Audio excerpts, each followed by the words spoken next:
takohemi komplet në një kontekst, në një situatë që nuk do ta kishim menduar, ne jemi takuar vjet në verë bashkë, në mos gaboj. Kanë ardhur kohë të bukura për Shqipërinë. Si e mendon ti? S'ta kishte ndodhur 35 vjet, me thënë drejtën. Po, absolutisht. Patjetër është i pashmangshëm, si thua, një farë entuziazmi në raport me çka ka ndodhur. Të falenderoj shumë për ftesën. Në fakt, ngjan sikur ta kishim bërë me porosi, por do ishte pamundur që se do dyshojnë tani do thonë mos e kanë bërë me porosi. Po është pamundur të bësh porosi kaq të madhe të angazhosh, të mobilizosh gjitha qytetarët. Është pamundur mendoj. Në mënyrë absolute, por po e cilësoj si tillë për një arsye të thjeshtë, sepse në fakt edhe thelbi i një bisede të gjatë dhe të shtruar që kemi bërë bashkë aso kohë. Kishte, si thuash, në borsin e vetë e gjithë biseda, ose objekti asaj çka po diskutojmë, është pikërisht mundësia e njerëzve për të organizuar, për të vetë organizuar.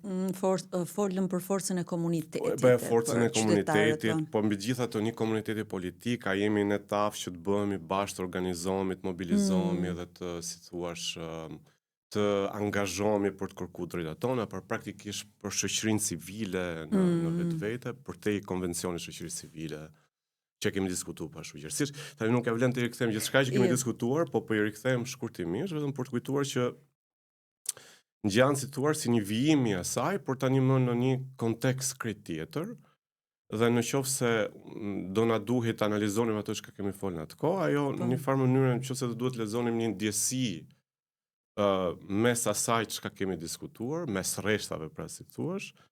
Aso kohë, pra, më tepër kemi qenë rreth një farë pesimizmi në raport me pamundësinë e organizimit dhe angazhimit qytetar. Ndërkohë që sot jemi kretë në një kusht tjetër. Pra, praktikisht, me drejt... Na ka dëmtuar dhe miti që kemi pasur mbi mungesën e organizimit shqiptarëve, pra, këto konkluzionet që s'qen kanë fort vërteta, të tipit shqiptarët nuk çohen, nuk ngrihen, nuk kërkojnë të drejtat e tyre. Po me sa duket Ervin ka qenë jo binse ajo opozit që e kërkonte. Kisha do flasim për opozitën, po flasim pak më vonë për opozitën, sepse Ervin, unë dua të përshkruash, ne si media në fakt kemi mbajtur një lloj distance, sepse ne kemi dizavantazhin, unë e quaj dizavantazh që duhet të jemi dhe objektiv.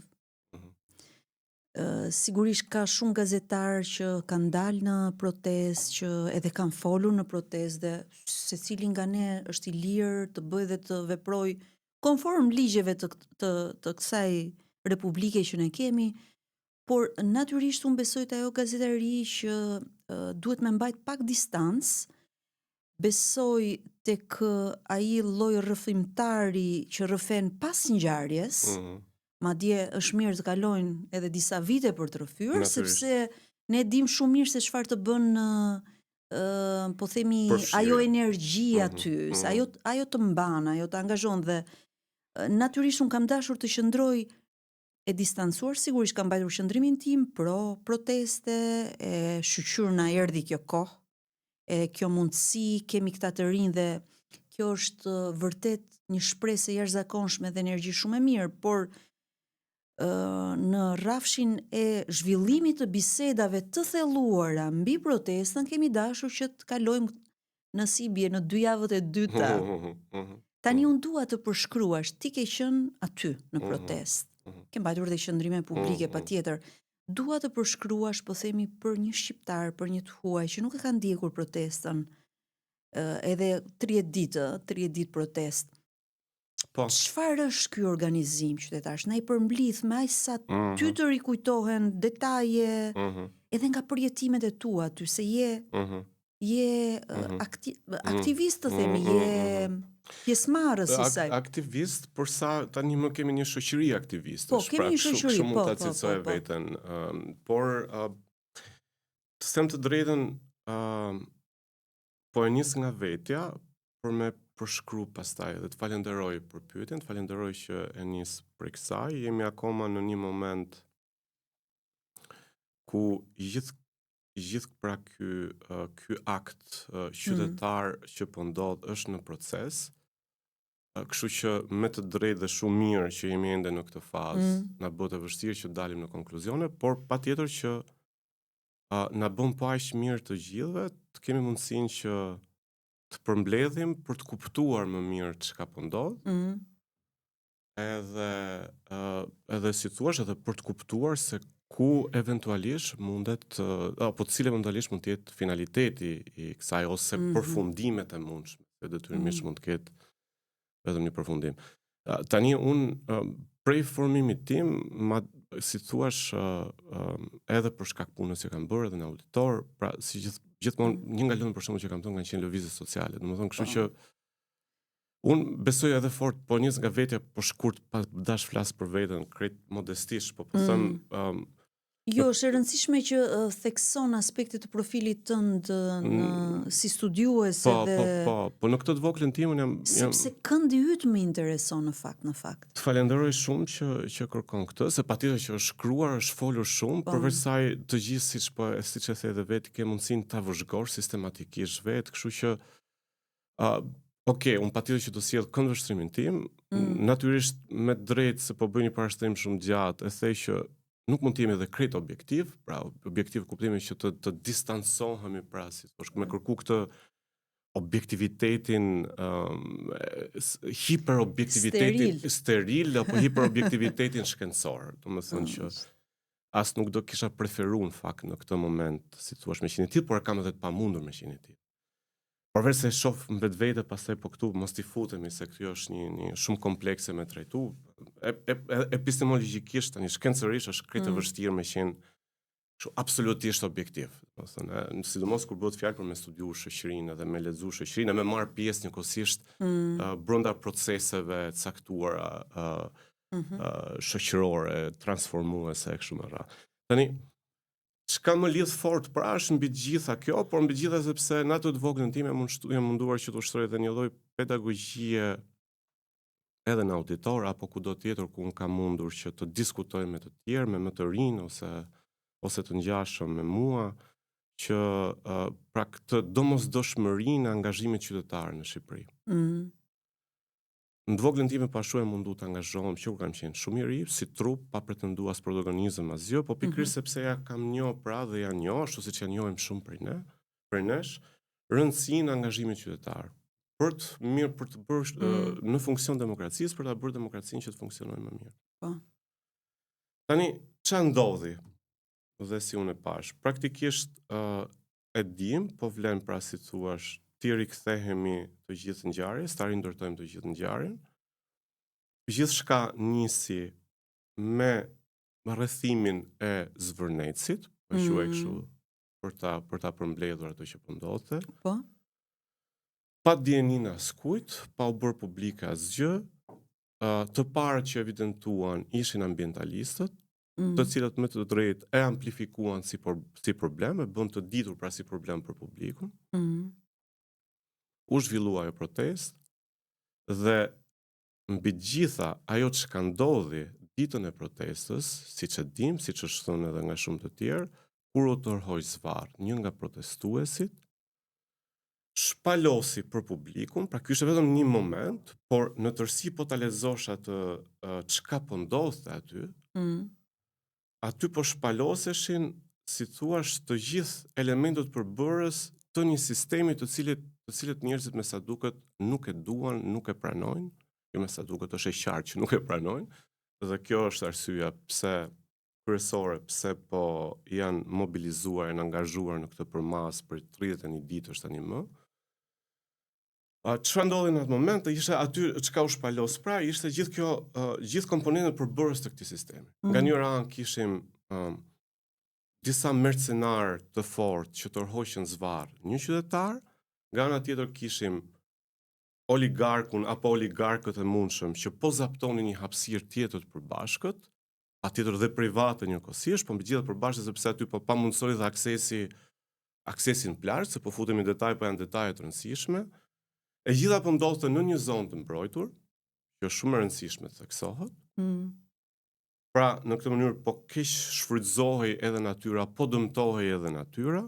Ky është një element tjetër përbërës, domethënës, një tregues shumë i domethënës i mënyrës se si këtu është është ushtruar pushtetje apo siç e quajmë pushteti, se si këtu është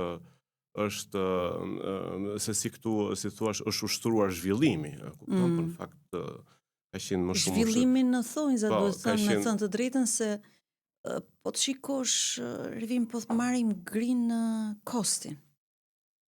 Do me thënë, qita e perl e palasës aty.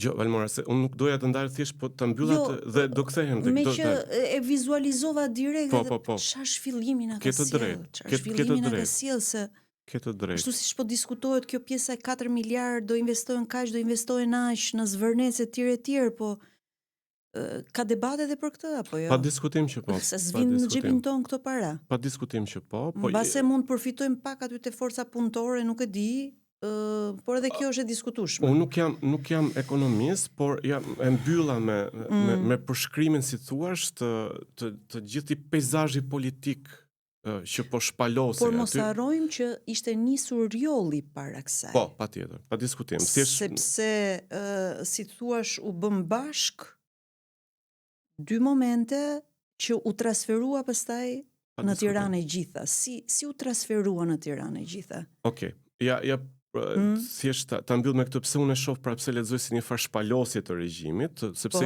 po i lexoja gjithë komponentët një nga një, pra kemi shfrytëzimin e një hapësire, pamundësinë e aksesit të një hapësire që duhet të ishte e përbashkët, zaptimin e saj, dhe aty pra kemi një shpalosje të një pushteti abuziv, të oligarkëve, të kriminalëve dhe qytetarit praktikisht të dhunuar të nëpërkëmbur dhe në pamundësi për të aksesuar përbashkët. Kjo shpaloset para të gjithëve. Natyrisht kjo pse këtë po e konsideroj si një farë sinteze, sepse pyetja që shtrohet shpesh është po si ka mundësi këtë moment. Se ata që përdorin kundër argumentit thonë këtë. Po sa ngjarje ka ndodhur në Shqipëri, po pse vetëm ai është tërhequr? Ja, pra, ka ndodhur shumë ngjarje, të cilat me sa duket thjesht e kanë rritur, e kanë motivuar pakënaqësinë shoqërore. Askush nuk mundet të hamendësoj apo të parashikojë momentin ku e gjitha kjo pakënaqësi, pra si thuash, do shpaloset si jashtëm. Edhe do materializohet në vetë organizime të kësaj natyre dhe në protesta, reagime, reakcion shoqëror të këtyre përmasave. Por patjetër që kishim rjollin, siç po rendisë përpara, po kishim thethin më herët, po kemi pas, domethënë, praktikisht mënyra se si është trajtuar në këtë vend, prona private dhe përbashkëta, ka qenë një farë mënyrë simptoma më domethënë se e sistemit, e regjimit. Me gjitha palose përkatëse, unë nuk dua ta relativizoj duke thënë që kemi një problem të mbartur nga 30 kusur vite, 35 vite. Patjetër.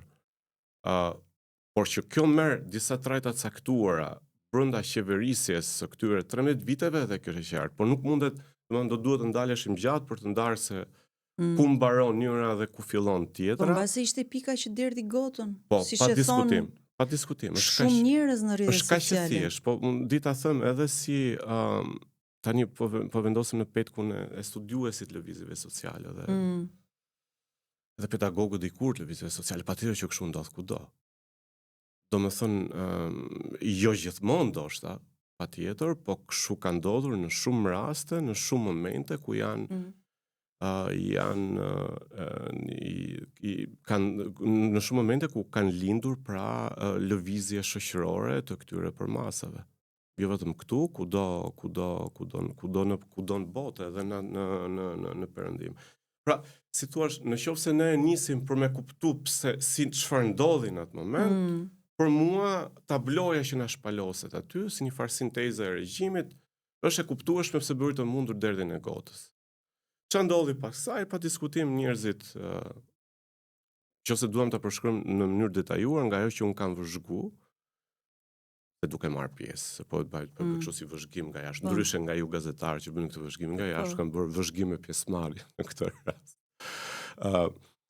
Ç'a ndodh praktikisht është që njerëzit dikush bën një thirrje që thjesht të solidarizohen në mënyrë të veçantë si kundërshti ndaj forcave të rendit dhe ndaj shtetit në tërësi me atë që ka ndodhi. Se ka njohur solidarizim të tillë, për shembull për armët kimike. Po, patjetër. Por nuk mori këtë për mas.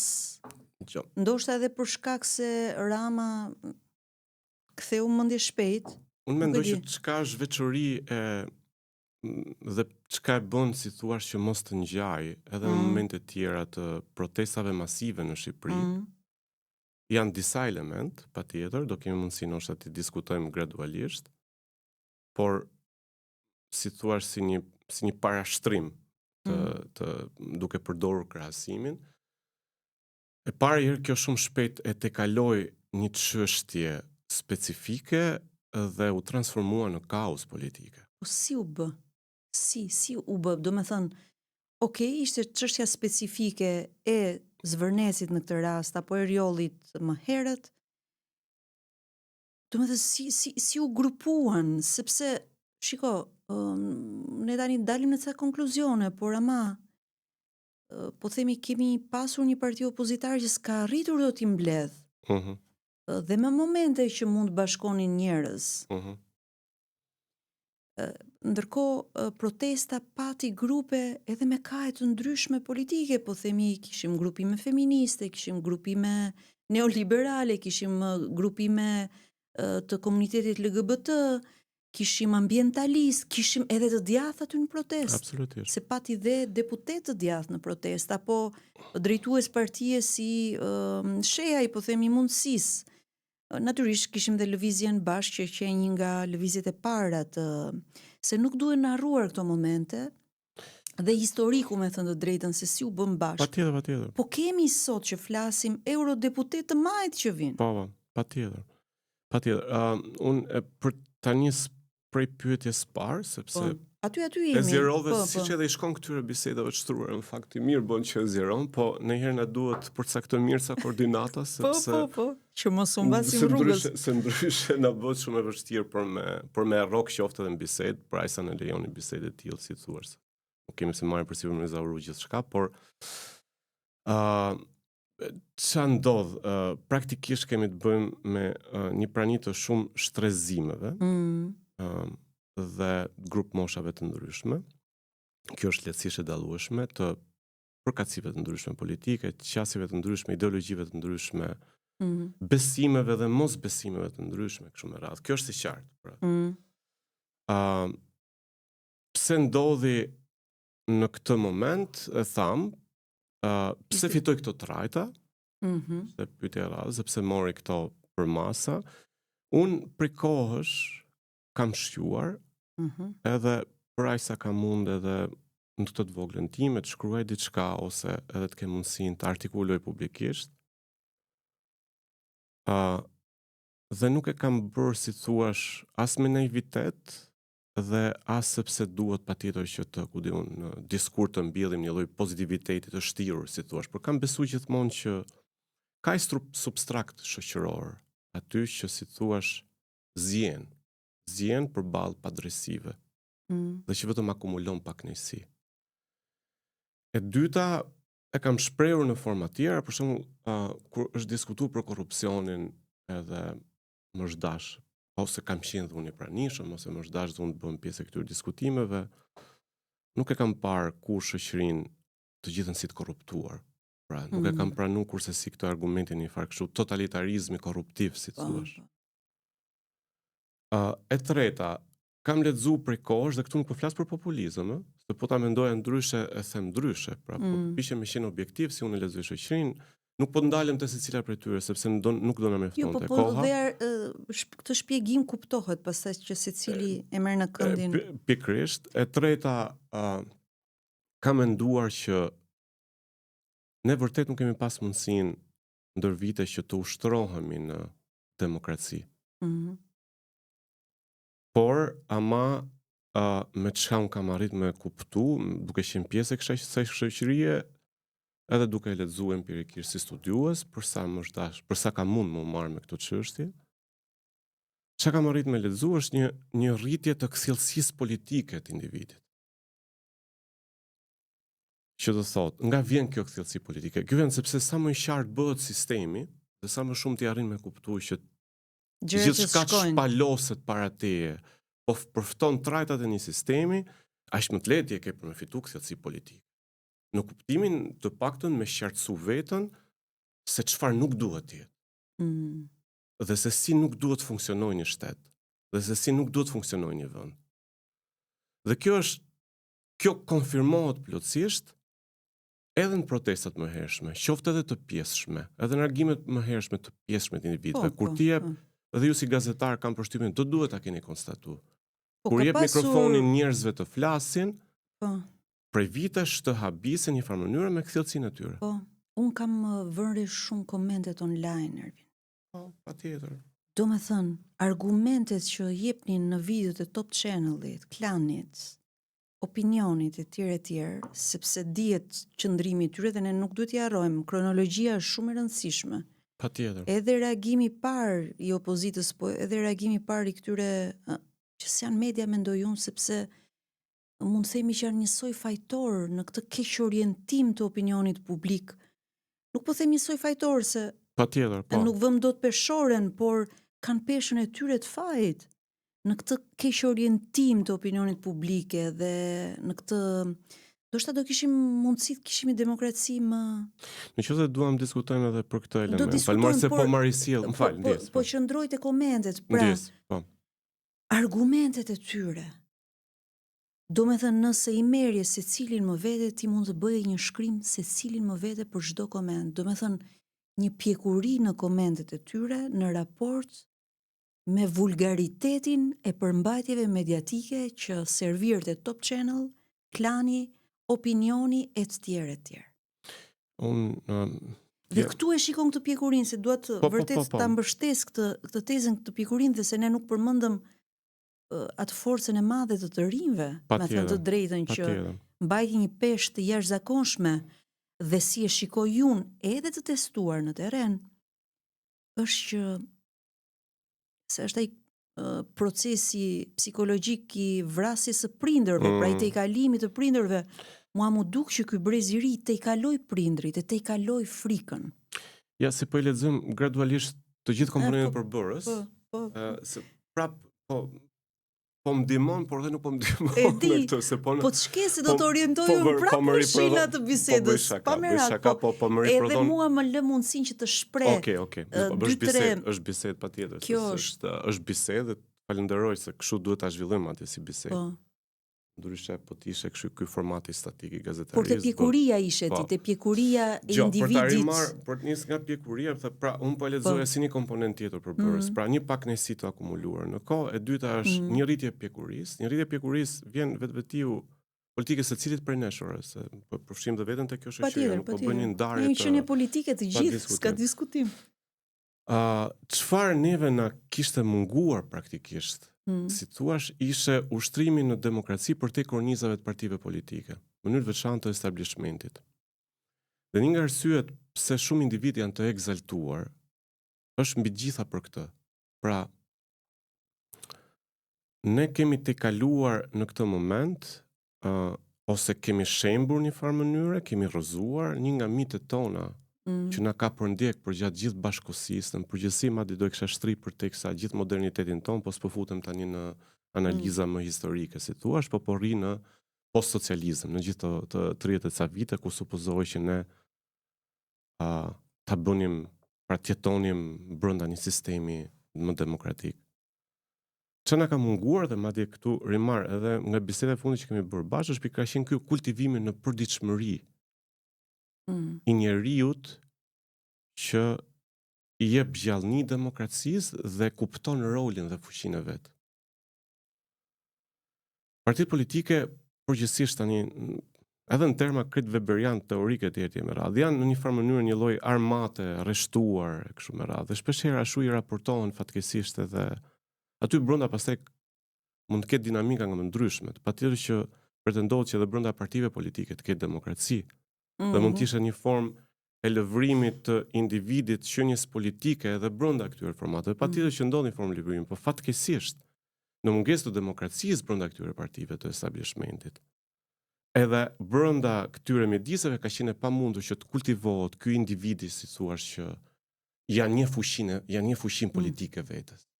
Që do thot, edhe kur është përballë një leadershipi autoritar, duke janë një fushim politike vetës, minimalisht përpiqet si thua që ta rrëzoj.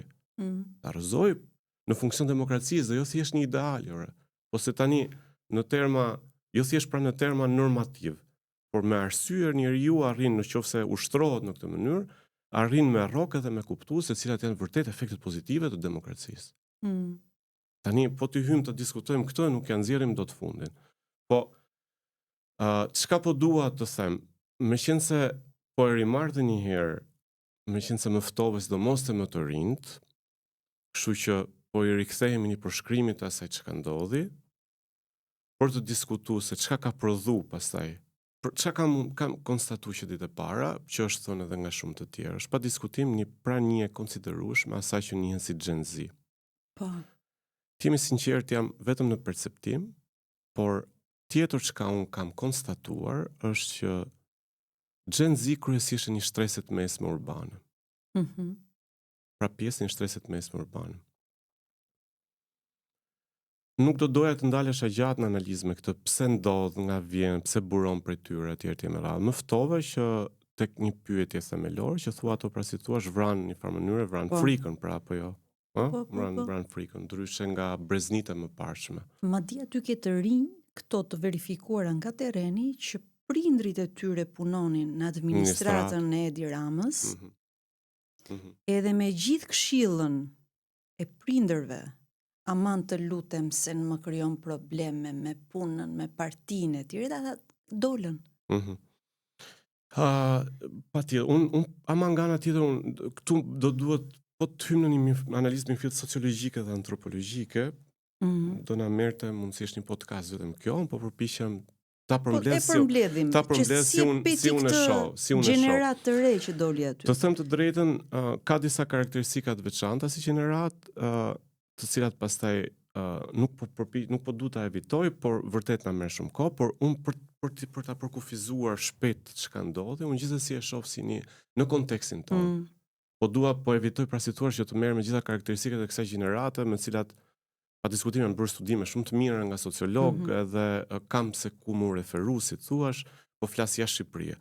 Po në kontekstin tonë, dhe brenda kontekstit specifik për cilin po flasim, pra brenda kësaj proteste. Ajo çka ndodh për mua është prapë kemi të bëjmë një lloj piktakimi të dy gjeneratave. Po. Dhe këtu jo sepse po dua të përgdhel gjeneratën tonë, pra si thua. Po se ne të mirë jemi, nuk jemi aq të këqij. Megjithëse shiko, Ervin se them më të qeshur gjithmonë, 91 isha 7 vjeç, 97 në 14, tani jam 42, llogaritë dhe po pres akoma demokracinë. A mund të ketë një njeri më naiv se sa unë? Ja, po ja pra, se kjo. Apo të gjithë jemi në këtë pellgull në naivitetit. Mënyra do më thonë arrite... Në thonjë za naivitet, ësë... Arrite për mua, pikërisht ato çka do e kisha thënë në terma të tjerë, e përmblodhe në një farë mënyrë. Pra praktikisht këtë bësh me një gjenerat që realisht besoj fort, edhe nuk ka nevojë as me shpall kështu si besim, sepse është konstatimi i përditshmërisë tonë. Pavarësisht shtrezimeve sociale cila i përket dhe pavarësisht formimit të individëve, këtë bësh me një gjenerat që e ka dëshiru vërtet demokracinë. Tjetër gjë nëse ja doli vet apo jo, sepse duket sikur na ka marrë fund dhe jeta. Pra jemi akoma aktiv edhe kemi mundësinë me më angazhu, por meqense po bëjmë dallimin midis Gen Z-s edhe pjesës tjetër. Edhe në të tjerë. Pra, po them edhe në të tjerëve. Pra, unë mendoj që praktikisht kemi të bëjmë, prandaj po duhet ta lexoja ngushësisht në kontekstin tonë. Pra kemi të bëjmë mirëfillta si spari herë me një gjeneratë e cila u rrit në demokraci, që është gjenerata jonë, që e ndërroi vazhdimisht perëndimin dhe demokracinë, ku secili në përditshmërinë e vet bëri luftën e vet për, si thua, për të kontribuar brenda kësaj. Pa diskutim jemi kryesisht fëmijë të prindërve, të cilët ishin kultivuar në një regjim tjetër. Po. Dhe me gjasa e kanë thënë edhe të tjerë, po ku si thuash, epilogu i jetës tyre politike përmblidhej shpeshherë atë shprehjen e famshme, thënien e famshme, me cilën një formë apo tjetër jemi rrit që me shtetin me ujin me zjarrin mos luaj. Kështu që praktikisht e bukur kjo. Ama kemi të bëjmë me një gjenerat që e ka patur si aspirat, e ka kultivuar zbrëndshmi, dhe një gjenerat do kisha thënë për tjera se doja më marr me xhenxin, po merrem me veten. Po shikoj që të kuptojmë xhenxin duhet merrem me veten, me thënë të drejtën fillimisht. Patjetër që po, dhe mbi gjitha një gjenerat në këndvështrimin tim shumë politike. Pra tjetër gjë nëse arriti me materializuar mirëfita si veten politikisht. Sidomos si frymëmarrje më politike se sa ne kjo. Jo, po flas ne gjenerat shumë politike, dhe nuk po bëj fare krahasim, po them ne gjenerat shumë politike. Nga elementet më bazike kemi konsumuar shumë politik. Po. Shumë vëmendshëm ndaj politikës. Ndaj lejmit politik global dhe lokal. Po. Kjo është më së vërtetë. Dhe kemi kultivuar vazhdimisht, pa diskutim varg çfarë mjedisi të duhet me kultivu veten edhe me ndërvepruar me tjetrin e kështu me radhë. Por kemi, si thuash, kemi mbajt gjallë një lloj shqetësimi politik. Dhe tjetër që do i kisha shtu, po kjo më duket si shumë romantike pastaj, por mua është mbajt gjallë edhe një farë horizonti të mirës, siç e ka çdo gjenerat në fund ditës. Më kupton? Pra, njerëzit kanë qenë qartë që dhe një lloj shqetësimi pra në përditshmëri, se tham nga lindi gjithë kjo pakënaqësi, pse shpërtheu dhe materializua në këtë mënyrë. E nisëm nga xhenzia, po përfshim disa gjenerata, shumë vështirë t'i rokim, po duhet ta them prapë ta theksoj kompleksitetin që mbart, po përmend vetëm disa prej elementeve përbërës së saj, dhe po të them që një element tjetër është mbajt gjallë një lloj shqetësimi politik i përhershëm. Dhe shpresë, shqetësim dhe shpresë. U rrëzuan ndjesitë më të rëndësishme nëse do e kisha lexuar kështu, do kisha përfshirë edhe këtë sferën afektive të leximit të kësaj. Sidomos me konsolidimin e këtij sistemi. E kemi folur edhe herë tjetër bashkë dhe e kam përmendur në vende të tjera. Për mua është argument themelor. Çka deri dje lexohej pra si thua, si tranzicion. Shumë prej nesh, në mënyrë veçantë gjenerata jon po e quajnë, po edhe më të mëdhtë se ne, edhe më të vegjël se ne, përcjell në forma të ndryshme, filluan më së fundi me lexu si sistem. Tranzicioni të mban gjithsesi shpresën gjallë, edhe një lloj shqetësimi. Që ti mundesh këtë me përmirësu, kjo akoma s'ka marrë fund, është proces, një ditë mund bëhet më mirë. Një mashtrim apo vetë mashtrimi i jashtëzakonshëm? Po nuk ka rëndësi, pa diskutim, tranzicioni si koncept në vetvete e mbartë, qofse duam të lexojmë edhe iluzionin. Po përsa ti vërtet mendon që gjendesh brenda një procesi të tillë. Do kaloj, ti thua do kaloj. Po do kaloj, finaliteti nuk është arritur akoma, patjetër që ti duhet, ama kjo nuk do duhet, qofse pastaj do duhet jemi kritik. Natyrisht, idealisht, kjo nuk do duhet motivonte pasivitetin.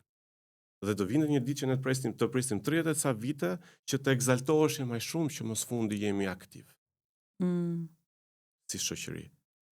Por pa diskutim që nuk po e shpjegoj pasivitetin dhe apatin shoqëror përmes kësaj, po them që gjithsesi është e kuptueshme që përsa një shoqëri është duke e lexuar çka po ndodh rreth saj. Ende si tranzicion. Dhe është një rrugë që duhet përshkruar përderisa të arrijmë atje. A kemi këto vitet e fundit, më vjen keq që të gjithë ose shumica në këtë vend po e perceptojnë si një sistem konsoliduar, me cilin o duhet me dalë përballë dhe me kundërshtu, dhe mundësisht siç po kërkojnë njerëzit përmes protestave, një rezistencë të pashembull, pa precedent në kontekstin ton, për 31 ditësh sot, pra si thuash, siç po kërkojnë që të rrëzohet. Kupton? Dhe jo vetëm kaq, po duke bërë fajtor gjithë establishmentin. Ajo çka u bën një thirrje dominuese e gjithë këtyre ditëve, që patjetër që kanë gjallë shumë pakënaqësim në të veçantë në radhët e opozitës. Opozita po quhet PD-n pra në këtë rast, pra jo gjithë opozitës, po quhet opozitën tonë tradicionale, historike, pra si thuash, partinë më të madhe të opozitës.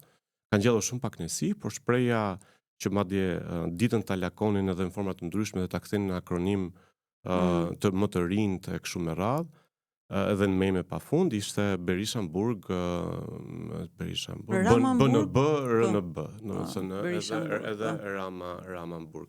Patjetër që kjo ngjall pakënaqësi, madje shpeshherë duket sikur po relativizojnë, edhe njerëzit po i shohin gjithë i lloj, po ama ajo çka po ndodh është pikërisht sepse njerëzit kanë lexuar, nuk po ndajnë sepse nuk janë aty për të bërë analizat holla, edhe të kuptojnë që kush ka më shumë peshë, kush ka më shumë faj, kush e solli vendin në këtë drejtë. Ajo çkthirja e tyre është që është një establishment që ka prodhuar një sistem. Që janë të dy bashkë. Nëse do na duhet kaq e thjeshtë është. Bashkë pastaj edhe mbi të gjitha njerëzit, sepse njerëzit filluan të shohin sikur janë bashkë dhe në formë apo tjetrën po mbajnë njëri tjetrin dhe vetëm po mbajnë njëri tjetrin, po mbajnë këtë sistem. Prandaj është nga njëra anë për mua bëhet pak e vështirë edhe me pranu që kjo prodhon, pra si thua, kjo mund të prodhoj në nivel diskursiv dhe analitik, mund të prodhoj një farë relativizimi, po këtu na takon neve pastaj të ndajmë, po ne nuk po vendosim gjëra peshore, kush është më pak fajtor, kush është më shumë fajtor, kush është. Pra, dhe nuk i takon pa diskutim një popull aty që gjendet në rrugë për ta hedhë poshtë, pra për ta rrëzuar këtë regjim, si thua, që të ndaj me një peshore kështu të hollë, me një se ku anon më shumë faj dhe ku njerëzit thjesht duan që ky lloj establishmenti riprodhon vazhdimisht të njëjtin sistem. Dhe prandaj fola që parë edhe për një lloj kthjellësie politike. Kjo është çështja pse se në thelb nuk është vetëm ikja e qeverisë Rama. Kërkesa është të ndryshohet ky sistem, të ndryshohet ky kod zgjedhor. Pa diskutim. Pra të bëhet ajo kontrata e re pra. Pa diskutim. Këto janë kërkesat, po para se të shkojmë te kjo, sepse kjo na bëhet pak më konkrete dhe na ndihmon edhe ne që analizën ta bëjmë pak më konkrete. Harruam diasporën, pa thënë, dhe angazhimi i diasporës është për të komentuar dhe analizuar, po për të rinjt, unë kam një qasje edhe më praktike, me thënë drejtën, sepse mendoj që këta të rinj nuk kanë në radh parë memorie fare të mënyrës se si ka qeverisë Berisha, sa bukur na i ka liberalizuar vizat Berisha, ato pallavrat që ne kemi ngrënë, pavarësisht se faktet janë fakte, vizat u liberalizuan në kohën e tij, por nuk ka mund të ishin bërë shumë gjëra më të mira se sa vizat për këtë shoqëri, mund të ishte investuar në arsim, mund të ishte investuar në shëndetësi, mund të ishte investuar në sjelljen e kompanive të inovacionit në Shqipëri etj. Apo se sa bukur i lyente këto fasadat Edi Rama dikur kryetar bashkie. E nuk është ndarë në fakt, aty e ka tek vizioni i tij për të qenë kryearkitekti i Shqipërisë, ose ndoshta duhet dhe ne si qytetarë të ofrojmë një opsion të dytë pas kryeministrisë, po themi të ofrojmë opsionin me qenë rektori i Universitetit të Arkitekturës, sepse duket që ka bërë perla edhe me sjelljen e këtyre arkitektëve të jashtëzakonshëm, që ne po vazhdojmë, po hulumtojmë se çfarë ka bërë, me thënë të drejtën, edhe do dalim shumë shpejt edhe në shkrime. Por të rinjt nuk e kanë këtë memorie. E dyta, nuk janë rritur, siç e tham, kur kanë lindur këta të rinj, nuk janë rritur fare as në fundin e komunizmit apo socializmit, as në vitet e para të fillimit demokracisë.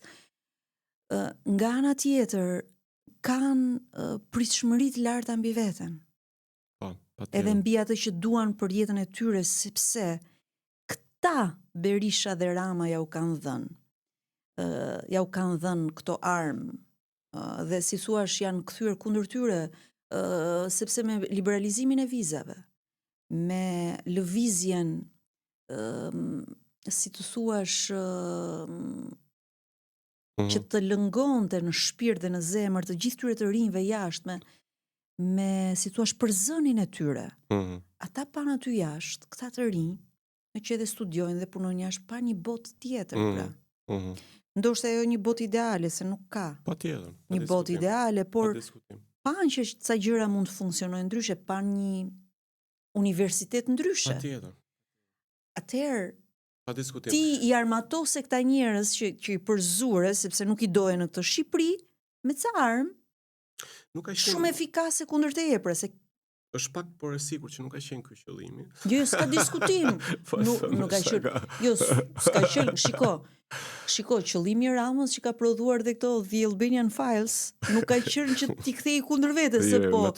Unë mendoj që për të mos thënë atë të karmës që ndonjëherë edhe funksionon dhe ekziston, me thënë drejtën, por unë mendoj që është si thua në qoftë se duam ta shqiptarizojmë që kur i bën gropën tjetrit bie vet aty brenda, apo krijimi kësaj kasapane që ran vet viktime, kësaj kasapane që kanë krijuar. Patjetër, pa diskutim. Që Valmar, si e shoh jam dakord me çka the, po nëse do e shoh nga ky këndim, duke përpjek ta përkufizoj pra si gjendje, është kushti është liria, pra si thua.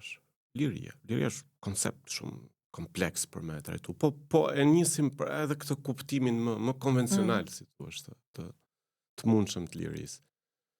Pra, po flasim për se u ndalëm gjatë të si thua të kjo gjenerat, por patjetër i meriton si thua të gjitha atributet sepse u bë zemreku i gjithë shkaje ndodhi. Dhe meriton realisht minuta dhe orë me ja dediku për me kuptu edhe pa diskutim edhe me inkuraju e kështu me radhë. Po kemi të bëjmë një kushtrim, nuk e di nëse ky kusht është prodhuar detyrimisht vetëm nga një marrëdhënie e afërt me Perëndimin, sepse nuk mjafton me që ndoshta edhe kaq e afërt, pasi e kanë thjesht edhe te celulari, edhe e kanë kudo, patjetër. Ndërkohë që është krijuar dhe i përvojë mjaftueshme tani më e shqiptarit që e gjen veten plotësisht si europian, pra dhe i përcillet në forma nga më të ndryshmet tek kjo gjenerat. Nga takimet me kushrin, nga nëse duam ta lexojmë pra në një dimension, pra si thua, të një ndërveprimi më drejt për drejt gjën, nga fakti që mund të lëvizin sa herë të duan, pa shi nevoja që të bëjnë akrobacira për viza dhe kështu siç na duhen neve ndoshta të bënim në këtë rininë e hershme, si thua. Pra gjithë kjo marrëdhënie intensive pra me këtë botën perëndimore, patjetër që e ka ndihmuar, ka ndihmuar zakonisht shumë. Madje shpesh herë shkojmë edhe për te këtij kornizave tona të Perëndimit. Për shembull, s'po doja me hyrë në detaje se thash pra do duhet më ndalem te kjo çështje. Për shembull, e di besoj, e ke parë, e ke konstatuar që kemi të bëjmë me një gjenerat, për shembull, që shumë lidhur me kulturën aziatike, të Azisë, po themi Azisë demokratike, jo Kim, pra Japoni, Kore, kështu me radhë. Edhe kanë grupe popi që i ndjekin atje, kanë nga këto mos gaboj cartoons, çfarë quhen këto mangat e çfarë janë këto, po. Pra domethënë për ç'a bote po flasim, pra praktikisht. Që ne nuk e konceptojmë dot në brezyn. Po jo, ajo pa diskutim, po si thuash, sa ta hapur janë pra. As nuk kemi se shoqëri që ekziston kjo diferencë mes gjeneratave, me kjo është lajm i mirë, si thua. Edhe në herë sa më e thellë ti tash që përmirësojnë gjeneratat pra. Në mënyrë absolute, pra nuk më shqetëson kjo. Unë të fola pak që parë për pikë takimet e mundshme. Pra sepse duhet më taku, kjo gjithsesi nuk mund të vi kështu nga hiçi. Dhe nuk mund të vi vetëm nga ndikimet e jashtme. Pra shpeshherë neve na duhet edhe për shkak të background edhe të fushave përkatëse, dhe nëse vendosim petkun e studiuesit dhe jo individit që është aty brenda gjës edhe po jeton një rradh parë këtë proces. Me gjithë entuziazmin e përkatës, gëzimin përkatës. Pra si thua, po shpeshherë ne edhe në të vendosur pra si thua në këtë rolin pak më të distancuar, na duhet me kuptu mbi gjitha se çfarë ndodh në kontekstin tonë. Na duhet me lexu këto nuancimet kontekstuale, këto janë shumë të rëndësishme për mua. Sepse jo vetëm për kështu si thua, për një farë vetkënaqësie intelektuale, po edhe sepse për me ndërtu mbi këtë, edhe me kuptu se si kjo mundet me u kultivu e me u mba gjallë, të më drejtën. Qëse kemi në këtë fuqi, por është në shpeshherë ndihmon të kuptuarit pikërisht për me ndërtu. Po për diasporën, pika që derdhi gotën, cila ishte? Diasporën, se pati një rol dhe ajo shumë aktiv. Pa diskutim, pati një rol aktiv dhe unë uroj se na duket sikur po referohemi në të shkuarën, na ndodh. Jo, vazhdon të ketë. Vazhdon të ketë, për sa unë po e shoh. Po. Pa diskutim. I referojmë një të shtunë në Mosgaboj ku erdhën. Po, erdhën në mënyrë edhe të organizuar, edhe demonstrative. Se patjetër ka qenë aty gjatë gjithë kohës. Ajo që ka ndodhur me diasporën është lehtësisht e kuptueshme. Domethënë e artikuluar shumë mirë edhe për tyre, prandaj po flisja për një lloj këtësie politike të shumanshme që mbi gjitha ja ka mundsuar konsolidimi i regjimit kujdo.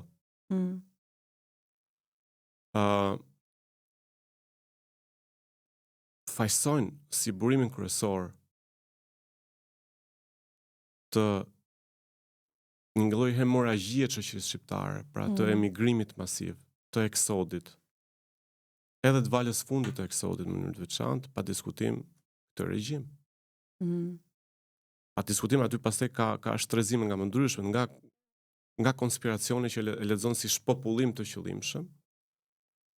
Personalisht nuk bie shumë dakord me këtë, po a është konsekuencë e keqeverisjes? Patjetër që po, se ndryshe çfarë arsye do kishin njerëzit të iknin. Po. Kështu që i mjafton ky korrelacion i thjesht, kjo lidhje thjesht logjike, kujdo për me reagu edhe në diasporë, në ato trajta dhe për masas që siç po reagojnë. Dhe veç saj duhet me kuptu diçka tjetër për mua, dhe këtu na merr kuptim që të ndalemi pak më gjatë. Përveç se si ndodhi, si nisi, kush u përfshi, patjetër edhe këto nuk mund ta izolojmë, dhe kjo ka nevojë ndaj gjatë. Vetëm të çka ka prodhuar deri tani, ku bote vetë kuptueshme pse janë përfshi pastaj të gjitha këto shtresëzime të shoqërisë. Për herë të parë të paktën në këtë përmas, edhe diçka të vogël e kam shkruar në lidhje me këtë, domethënë kemi të bëjmë me një farë riartikulimi politik të individit. Individi po njeh, po zbulon, po kupton me ato çka po ndodh, që ditët e para të kësaj proteste masive, që tani më ka përftuar për mua trajtat e një lëvizje. Kuptoj fuqinë e vet politike. Dhe ky ka qenë gëzimi i parë për këdo. Po. Kjo bëri të mundur që njerëzit të riartikulojnë dhe marrëdhëniet e tyre me demokracinë. Pra nga diçka abstrakte, thjesht ëndër, herë në trajta të utopisë. Pra në thelb ata e kanë bërë kontratën e re me... Ja, do dalim tek ajo gradualisht. Deri tek, domethënë, humbja e besimit, zhgënjimi, pra gjitha ndjesi, palosje ndjesish, që kjo shoqëri i ka jetu në lëkurë. Madje në shpirt, se kjo të shkon për te i lëkurë. Dhe një moment saktuar, me gjithë të energji që të çlirohet aty, individi pra thash arrin të lexojë fuqinë e vet. Leximi i fuqisë vet e bën që ta rimendojë marrëdhënien me demokracinë dhe të kalojë sërish edhe një herë nga zhgënjimi tek dashuria gati për këtë regjim që i mundson kujdos në një farë mënyre që apo potencialisht do i mundson të kujdo që të ketë atë peshë e cila është e rregulluar, e formalizuar e kështu me radhë. E treta, aty u vendos një prag i ri moral, një lloj kufiri i ri moral. Nisa ta them pak në fillim, por po e theksoj sepse për mua ky është argument shumë i rëndësishëm. Alibia që është përdor vazhdimisht nga pushteti. Për gjatë gjithë post-socializmit tonë, tranzicionit. Sa herë është dash përmes mjeteve të propagandës dhe armatës së propagandës. Vazhdimisht është përdorur pra si alibi fakti që ne jemi, si thua, korruptuar. Dhe kjo ka relativizuar të keqen. Por e ka bërë një farë mënyre, e ka futur në këtë lloj kurthi për shumë vitesh edhe shoqërinë. Dhe madje ky ka qenë burimi kryesor pra i asaj çka unë quaj një farë kështu vetgoditje, vetdhunimi, vetfshikullimi i kahershëm. Kështu jemi ne. Ne zbëhemi. Ne jemi të këqinj. A thu se ekziston ku di unë një përmas dominuese, gati kështu gjenetike. Absolutisht, kemi folur dhe herën e fundit, se unë kam shumë merak pse sjell vazhdimisht për mua shkencërisht nuk ekziston diçka e tillë. Dhe këtu pse u vendos ky lloj kufiri moral, sepse për herë të parë shoqëria po riartikulon zëshëm moralisht veten, duke thënë jo, ne nuk e duam korrupsionin. Jo, ne nuk pranojmë që, si thua, të na duhet të jetojmë brenda këtij kurthi korruptiv ku për gjithçka duhet paguajmë në dorë. Kjo nuk është se ndodhi se pra rrezikoj ndoshta të lezohet si shumë e romanticizuar trajtuar në këtë mënyrë. Shkret e thjesht. Nuk u zgjuam një ditë më të drejtë dhe më të moralshëm. Ka qenë aty. Ka qenë aty, por e pamundur, si thua, të shpaloset në këtë përmas. Për shumë arsye, pra nuk e pas si ta materializosh politikisht, nuk e pas si ta materializosh edhe klithme.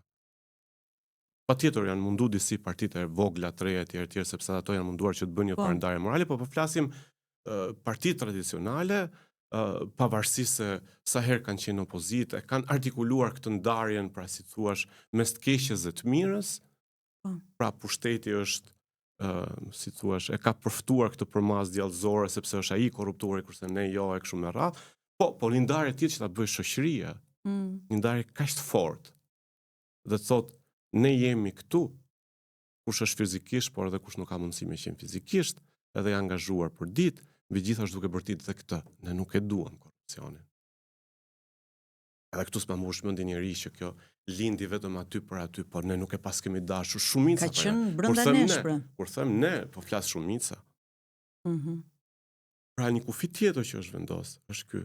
Tjetra që është një nga tabut tona, mallkimet tona që na ka përndjek politikisht, po flas për tabu politike, mite politike që na kanë përndjekur kështu me radhë, ka qenë mosbesimi.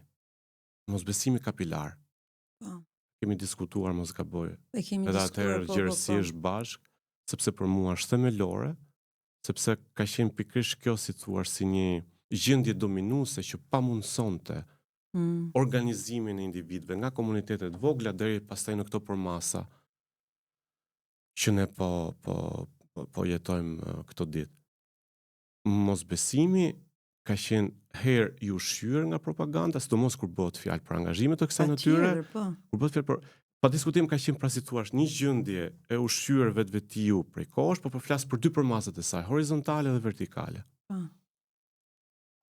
Horizontale sepse madje unë kam trajtuar është një farë ka pas një farë diferencë, gati asimetri të fortë mes ligjërimit dhe veprimit. Edhe kur ndodhte që njerëzit bëheshin bashkë, arrinin ta shkatronin, ta çmontonin të gjithën përmes ligjërimit, por ne s'bëhemi, ne nuk besojmë te njëri tjetri, nuk besoj te vllai, nuk besoj te komshiu, nuk besoj te kjo e kështu me radhë. Pra si thua, ne kemi te kaluar në këtë moment. Edhe një farë se po flas. Kemi te kaluar veten, nuk kemi edhe te kaluar veten. Pa diskutim që është edhe te kalimi i vetes, po mbi gjitha si thua, i gjithë tyre, unë prandaj po e quaj gati një lloj mitologjie bashkohore tonë politike, më kupton? Po. Sepse jo detyrimisht kanë qenë të shëndësishme. Po më shumë kanë qenë të prodhuar, të riprodhuar, edhe nga mediat na janë dhënë gati, edhe nga partitë politike na janë dhënë gati. Si vetë çfarë ndodh, por më kuptoj që kjo është mbajtur gjallë, edhe është kultivuar shumë fort nga madje kjo dhënia gati, si në pjatë, unë e kam vënë edhe në raport me shqetësimin që kam pasur këta kasta e vjetër, për ta mbajtur gjën aty për të mos te kaluar. Kasta e vjetër ka vetëm një pyetje, po mirë, vetëm nëpërmjet opozitës ndryshohet. Si do ta bëni ju ndryshimin? Kasta e vjetër, po mirë, këta si do ta heqin Ramën? Ja, patjetër. Influencerat, problem shumë i madh sipas tyre. Pra, patjetër. E shoh dhe këtë lloj shqetësimi që ata kanë, që pra të mos vendoset kjo kontrata e re, pra që është vendosur tashmë. Patjetër. Nuk e di nëse kemi mbrit akoma te kontrata e re, po jemi në proces, jemi rrugës. Kontrata e re mes nesh po. Nëse po flasim për këtë, po.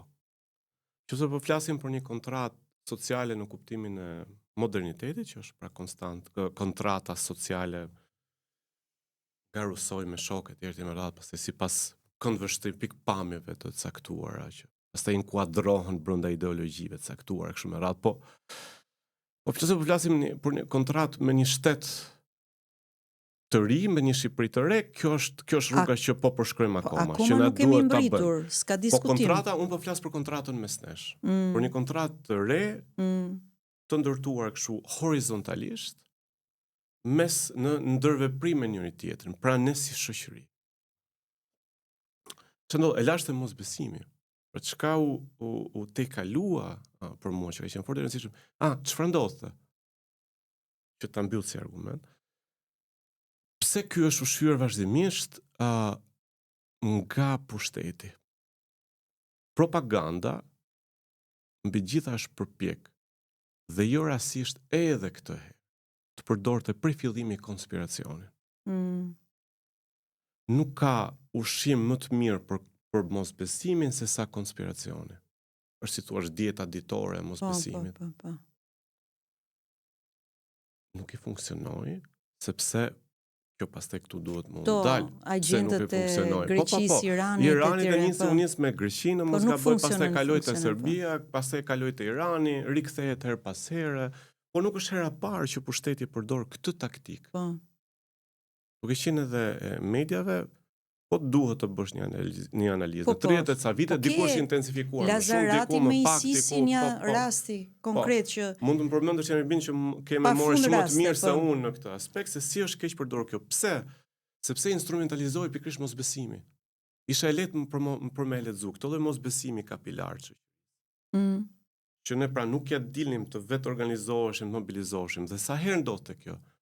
Por çarja siguroi mbi gjitha duke kapitalizuar mosbesimin përmes konspiracionit, diversioneve, sulmeve personale. Pra për ta mbyllur me këtë elementin e fundit që po evidentoj si një prej efekteve absolutisht pozitive të prodhuara deri më tani nga ky reaksion shoqëror, reagim shoqëror.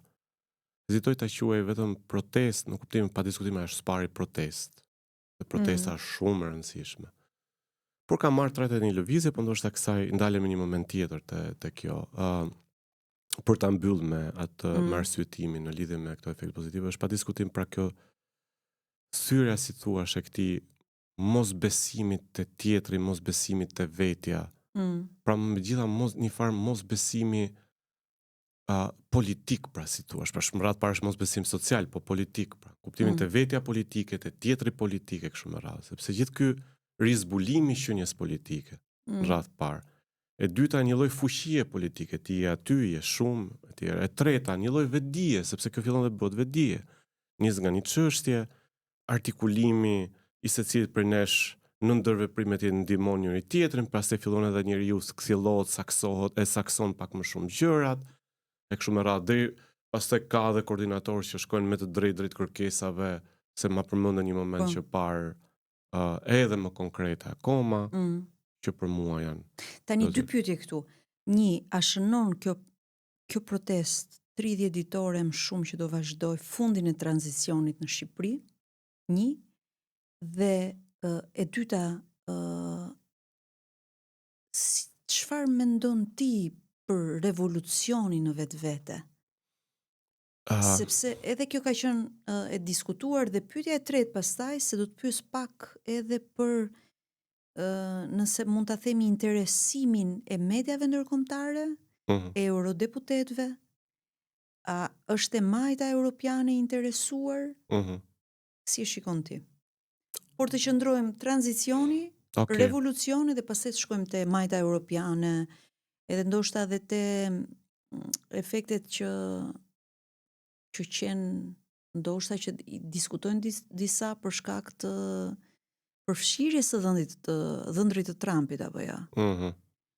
Se sigurisht ky element solli një interesim, por sa qëndron ky element në raport me të tjerët, kjo është për të diskutuar pastaj. Po marrim me radhë. Me radhë nga tranzicioni fillimisht, a shënon fundin e tranzicionit? Të ndërlidhura janë. Tani nuk e di nëse sa mund të sjell bashkë në arsyetim, po i marrim me radhë. Është fundi i ndoshta i krejt tranzicionit tonë, jo, për arsye sepse në qoftë se i rrim konceptit, pra në kuptimin e vet më të thjeshtë tranzicion çfarë do thotë që ne të kalojmë nga një gjendje A në një gjendje B. Kështu që finaliteti, ajo që ne dëshirojmë, pra praktikisht ka njerëzit po kërkojnë, është rrëzimi i këtij lloji regjimi, një kontratë re sociale, rrëzimi i këtij pushteti e kësaj qeverisje e kështu me radhë, ndërtimi i një Shqipërie të re. Pra, po i bie shkurt, po i lexoj kështu si stacione për ta qenë pak më lakonik në atë çka po dua të them. Këto do marrin kohë dhe pa diskutim që nuk mund të realizohen për mendimin tim vetëm me këtë moment. Apo në këtë moment. Është një rrugë e gjatë dhe këtu duhet jemi objektiv dhe racional. A kemi të bëjmë me fundin e një dimensionit të rëndësishëm të tranzicionit tonë? Pa diskutim që po. Dhe është ajo çka unë po trajtoja pak më herët. Po. I artikulimi i marrëdhënies tonë, pra zbulimi i qenies politike brenda nesh, artikulimi i marrëdhënies me demokracinë, me besimin, me moralin, me drejtën. Të gjitha këto janë pa diskutim. Fakti që njerëzit, pra pakënaqësia, vetë burimi i pakënaqësisë, atë çka po thoja edhe më herët. Ja, që thjesht ta mbyll të moment. Pra gjitha kjo, gjithë ky ansambël, ka shprehje pakënaqësive të njerëzve, nga mlefi dhe deri tek përftimi një lloj vetdije dhe kthjellësie politike. Të gjitha tregojnë në fundin e një fakti që jemi aty bashkë, është kaq shumë. Një rezistencë pa shembull për atriet caditore, kështu me radhë. Të gjitha këto tregojnë absolutisht fundin e një faze të rëndësishme të tranzicionit tonë. Që për ta përkufizuar, ka të bëjë marrëdhënia jonë, pra si thuash, me lirinë dhe demokracinë. Me lirinë për flasi qenie politike gjithmonë. Po më thua, sa do duan këto tjerat, sa do duan këto tjerat, ta kalojmë krejtësisht nga aja të shkojnë te B-ja, pra nga tranzicioni, sa do duan këto tjerat, pra për të kaluar në për të dhënë fund tranzicionit të madh, pra si thuash, që na lidhet krye kaput me këtë sistem që është konsoliduar, përbërë nga oligark, grupe kriminale, korrupsion e kështu me radhë. Kjo patjetër që do marrë kohë, po mbi gjitha varet shumë nga koha e rezistencës së qytetarëve. Sa më shumë ne vijojmë, për mendimin tim, me këtë mobilizim, vetë organizim qytetar, me këtë festival demokracie, pra si thuash, me këtë konsistencën e pikës së ujit, edhe nga përvoja e vendeve tjera, diku më shumë, diku më pak, pa diskutim që ka dhe përvore që si thuash të referohen vazhdimisht, që është rasti i Serbisë e kështu me radhë. Atëherë kjo ka treguar që rezistenca e kësaj natyre e para i herë pa diskutim që këtë shoqëri po e bën më të mirë, më politike, gjitha këto i tham, domethënë. Dhe sikur tani nuk po dua të bëhem cinik, po sikur të zjas edhe vetëm për këtë, pafundësisht do na bënte aq mirë në funksion të kulturës tonë politike sa s'di çfarë të them. Por s'është ky thelbi. Thelbi është njerëzit me drejtë kërkojnë zgjidhje.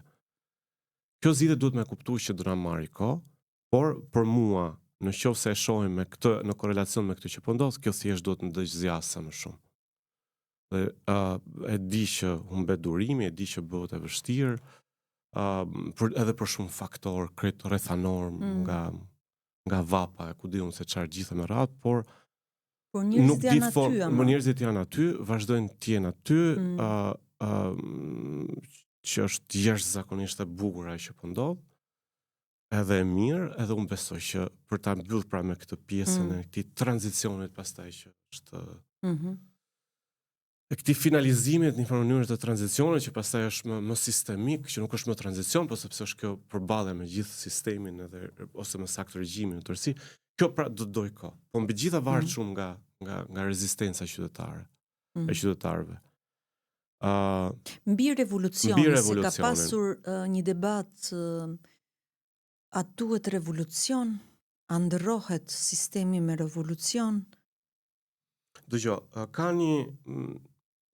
tani gjithë konglomerati i koncepteve ka një jetë vetën brenda botës së mendimit, brenda botës së ideve dhe ka një jetë vetën në praktikë.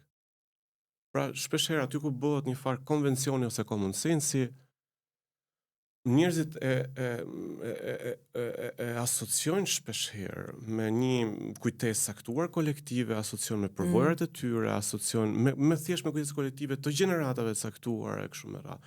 Me drejtë, sepse këtu nuk do, megjithëse sot është bërë lehtë se mjafton të pyesësh inteligjencën artificiale dhe kur nuk e gëzon si dije, kur e gëzon si dije, pastaj shpeshherë përgjigjet inteligjencës artificiale është për të filtruar vetë, nëse në drejtën, po flasim kur nuk e ke si dije të skep, se ta kesh dhe jo kushdo duhet të jetë i ditur në këtë fushë kështu me radhë. Çka ndodh është që shpesh herë ne konfondohemi në gjithë të rrëmurin, pra nga konceptin vetvetes si është përdorur në teori dhe deri tek ajo çka ndodhur në praktika të ndryshme. Pra për të rënë shkurt, ç'a ndodh ose tu mundu me i rënë më shkurt, është që revolucioni shpeshherë tek ne përfiton një lloj konotacioni negativ, sepse lidhet me revolucionin permanent komunist. Pra kemi të bëjmë me një gjeneratë të caktuar që u rrit me idenë e revolucionit të pafundëm. Do ishte derisa të krijohej njeriu i ri.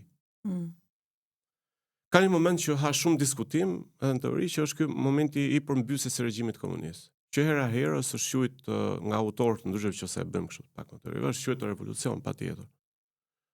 Në Shqipëri, për mendimin tim, nuk i mori kurrë tërhetat e një revolucionit me fillë. Pra që të kishte një përmbysje, atë çka quhet revolucion. Përgjithsisht revolucioni asociohet madje vetëm me të majt. Prandaj po e sjell si shembull edhe këtë që edhe kjo shpeshherë është përkufizuar si revolucion, ajo që ndodhi në përmbysjen e regjimit komunist. Patjetër që kemi revolucione nga pafundmet në botë, por në kontekstin tonë asociohet, siç e thash, dhe po e theksoj shpeshherë me të majtën, mundësisht me një të majtë marksiste ekstremin. Në fakt, ajo çka unë kam arritur të lexoj në terren, në mënyrë veçantë revolucioni flamingove, edhe se si është artikuluar edhe në rrjetet sociale. Bëhet fjalë për revolucion që ka një lloj qartësie përse përket përmbysjes së këtij regjimi dhe ku përfshihet dhe horizontin për një Shqipëri të re, ku përfshihet zgjidhja, trajtimi, zgjidhja nuk besoj që njerëzit nuk dinë me qenë nacional, zgjidhja nuk mund të jetë aty për aty me shkop magjik, e një gamë të gjerë problemeve që na ka përndjekur përgjithmonë. Nga problemet bazike të përditshmërisë sonë, karakterit ekonomik për disa dhe për shumicën e tjerë me radhë, deri tek mungesa e shërbimeve bazike siç janë ato shëndetësore që ne i dimë, një tmerr i vërtet, edhe pa diskutim dhe natyra.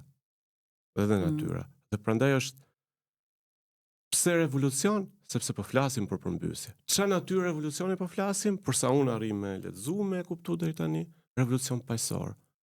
Cili është spektri i revolucionit paqësor? Nuk ka përdorim dhune. Maksimumi është rezistencë, që pastaj kombinohet me shumë mjete element tjerë që përdoren dhe deri tek mosbindja civile. Mosbindja civile nuk është dhunë, është prapë rezistencë, është formë qëndrese, është formë rezistence e kështu me radhë. Pra pak do qoftë se po flasim për revolucion që do të mbuloj këtë gamë problemeve që kanë shoqëruar shoqërinë shqiptare prej kohësh për gjatë gjithë tranzicionit e kështu me radhë. Po synohet edhe një kontratë e re sociale për atë që është emërtuar në terma dhe metaforik si Shqipëria e re. Po flasim për përdorim mjetësh paqësore dhe të gjitha me radhë, atëherë më vjen keq, po këtu kemi bëjmë as me në revolucion të dhunshëm, as ato që ka shpeshherë asociohet me revolucionet që njerëzit ndoshta i kanë frikë. A mund ta quajmë revolucion, a e përfshin këtë gamë deri tani për nga mënyra se si po zhvillohet, po? A mund të flasim për revolucion vetëm në post-ngjarje?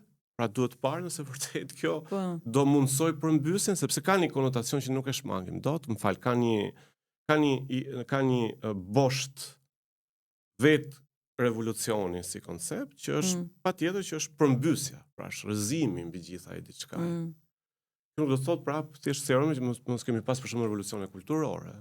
Pra domethënë tani këtu se duhet me përfshi gjithë gamën e gjërave, si ti referohemi revolucionit viteve 60-70, në gjithë Europën perëndimore dhe në Amerikë. Është një revolucion kulturor. Përfshin një gamë gjërë, domethënë nga hipit në SBA, që ishin manifestimi i lirisë edhe kundër luftës e gjitha mëra. A ka gjasa që kjo protestë qytetare prej shumë ditësh tashmë të kthehet në një lëvizje politike? Dhe nëse ka gjasa që mund të kthehet në një lëvizje politike, çfarë lëvizje ka gjasa më shumë të jetë? E majt, e djathtë, çfarë si mendon, unë e di bindjen pak a shumë orientimin tënd politik, po si mendon ti, a ka më kohë për të qeverisur e majta Shqipërinë? sepse po shoh një interes shumë të madh të së-majtës, pra faktet janë që eurodeputetët janë këtu të gjelbërtit. Edhe herë të lutem fillimin e pyetjes është ideja është lëvizja. A mundet që qytetarët ta shndrojnë në një lëvizje politike? Unë mendoj që kjo aktualisht kjo është gjithë kjo energji, siç po e quajmë, është prej tani një lëvizje shoqërore. E di, po di pse pyes Ervin, sepse e kuptova. Nuk ka alternativë Shqipëria për të bërë këtë ndryshimin që ne kërkojmë. Ja ta themi. Okej, unë e para herë personalisht nuk ka alternativë, ka parti të reja, patjetër. Po. Por ndoshta s'kanë qenë aq bindse sa duhet me qenë për të. Po me sa duket, përderisa shoqëria nuk po i thret, si thuash, në kauzë, edhe nuk po don ti përfshi, me sa duket nuk kanë qenë aq bindse. Tani është çështje tjetër që edhe për mos me cënu, edhe mos më bë cinik, si thush. Ajo çështje pse i ndodhesh është komplekse dhe është për të analizuar pse ka ndodhur diçka e tillë. Ama jemi përballë këtij fakti. Kjo është e vërteta e rëndësishme. Lëvizje politike, shihet ç'a ndodh, Valmor. Unë po jap këndvështrimin tim. Po patjetër. Si e shoh unë, edhe e para herë për mua merr kuptim me diskutuar në parim. A do ishte mirë të transformohej në një lëvizje politike? Idealisht, nëse do ishin kushtet për të bërë, nuk di nëse do ishte më e mira e mundshme, por s'do ishte keq. Çka shohim deri tani? Deri tani shoh që kemi të bëjmë me një prani shumë heterogjene. Pra praktikisht në këtë manifestim politik shoqëror janë pranishme të gjitha përfaqësitë dhe shtrëzimet shoqërore. Jo vetëm kaq, por unë mendoj që jemi ende në një fazë mes pakënaqësisë totale, pra në këtë marsh, dhe kërkimit të përsosurës. A jemi në gjendje që ta ofrojmë të përsosurën? Pra, domethënë, qartësia është në fakt që është shquar tani më krejtësisht nga gjithë, e theksoj, e thash për fillimi, këtu është kthjellësi totale politike, është shquar çka nuk duhet të jetë. Ama çka duhet të jetë? A jemi në gjendje me ofru sot? A diskutim që kemi të bëjmë edhe me ca pika konkrete. Çka duhet të jetë si një tranzicion drejt diçka e tjetër, patjetër që po. Pra kemi ca pika dhe nuk sheka prak, siç sepse më vjen keq është etiketu shpesh herë edhe si një gjë krejt kaotike dhe e paqartë. Nuk është kështu. E fara fola për qartësinë e njerëzve që janë aty. Madje quajta vetdije politike dhe jo kot. E duhet po flas për një lloj qartësie, para sa ka qenë mundësia më organizu brenda atij organizimi krejt horizontal. Përmes këtyre pikave, pikat janë shumë të qarta.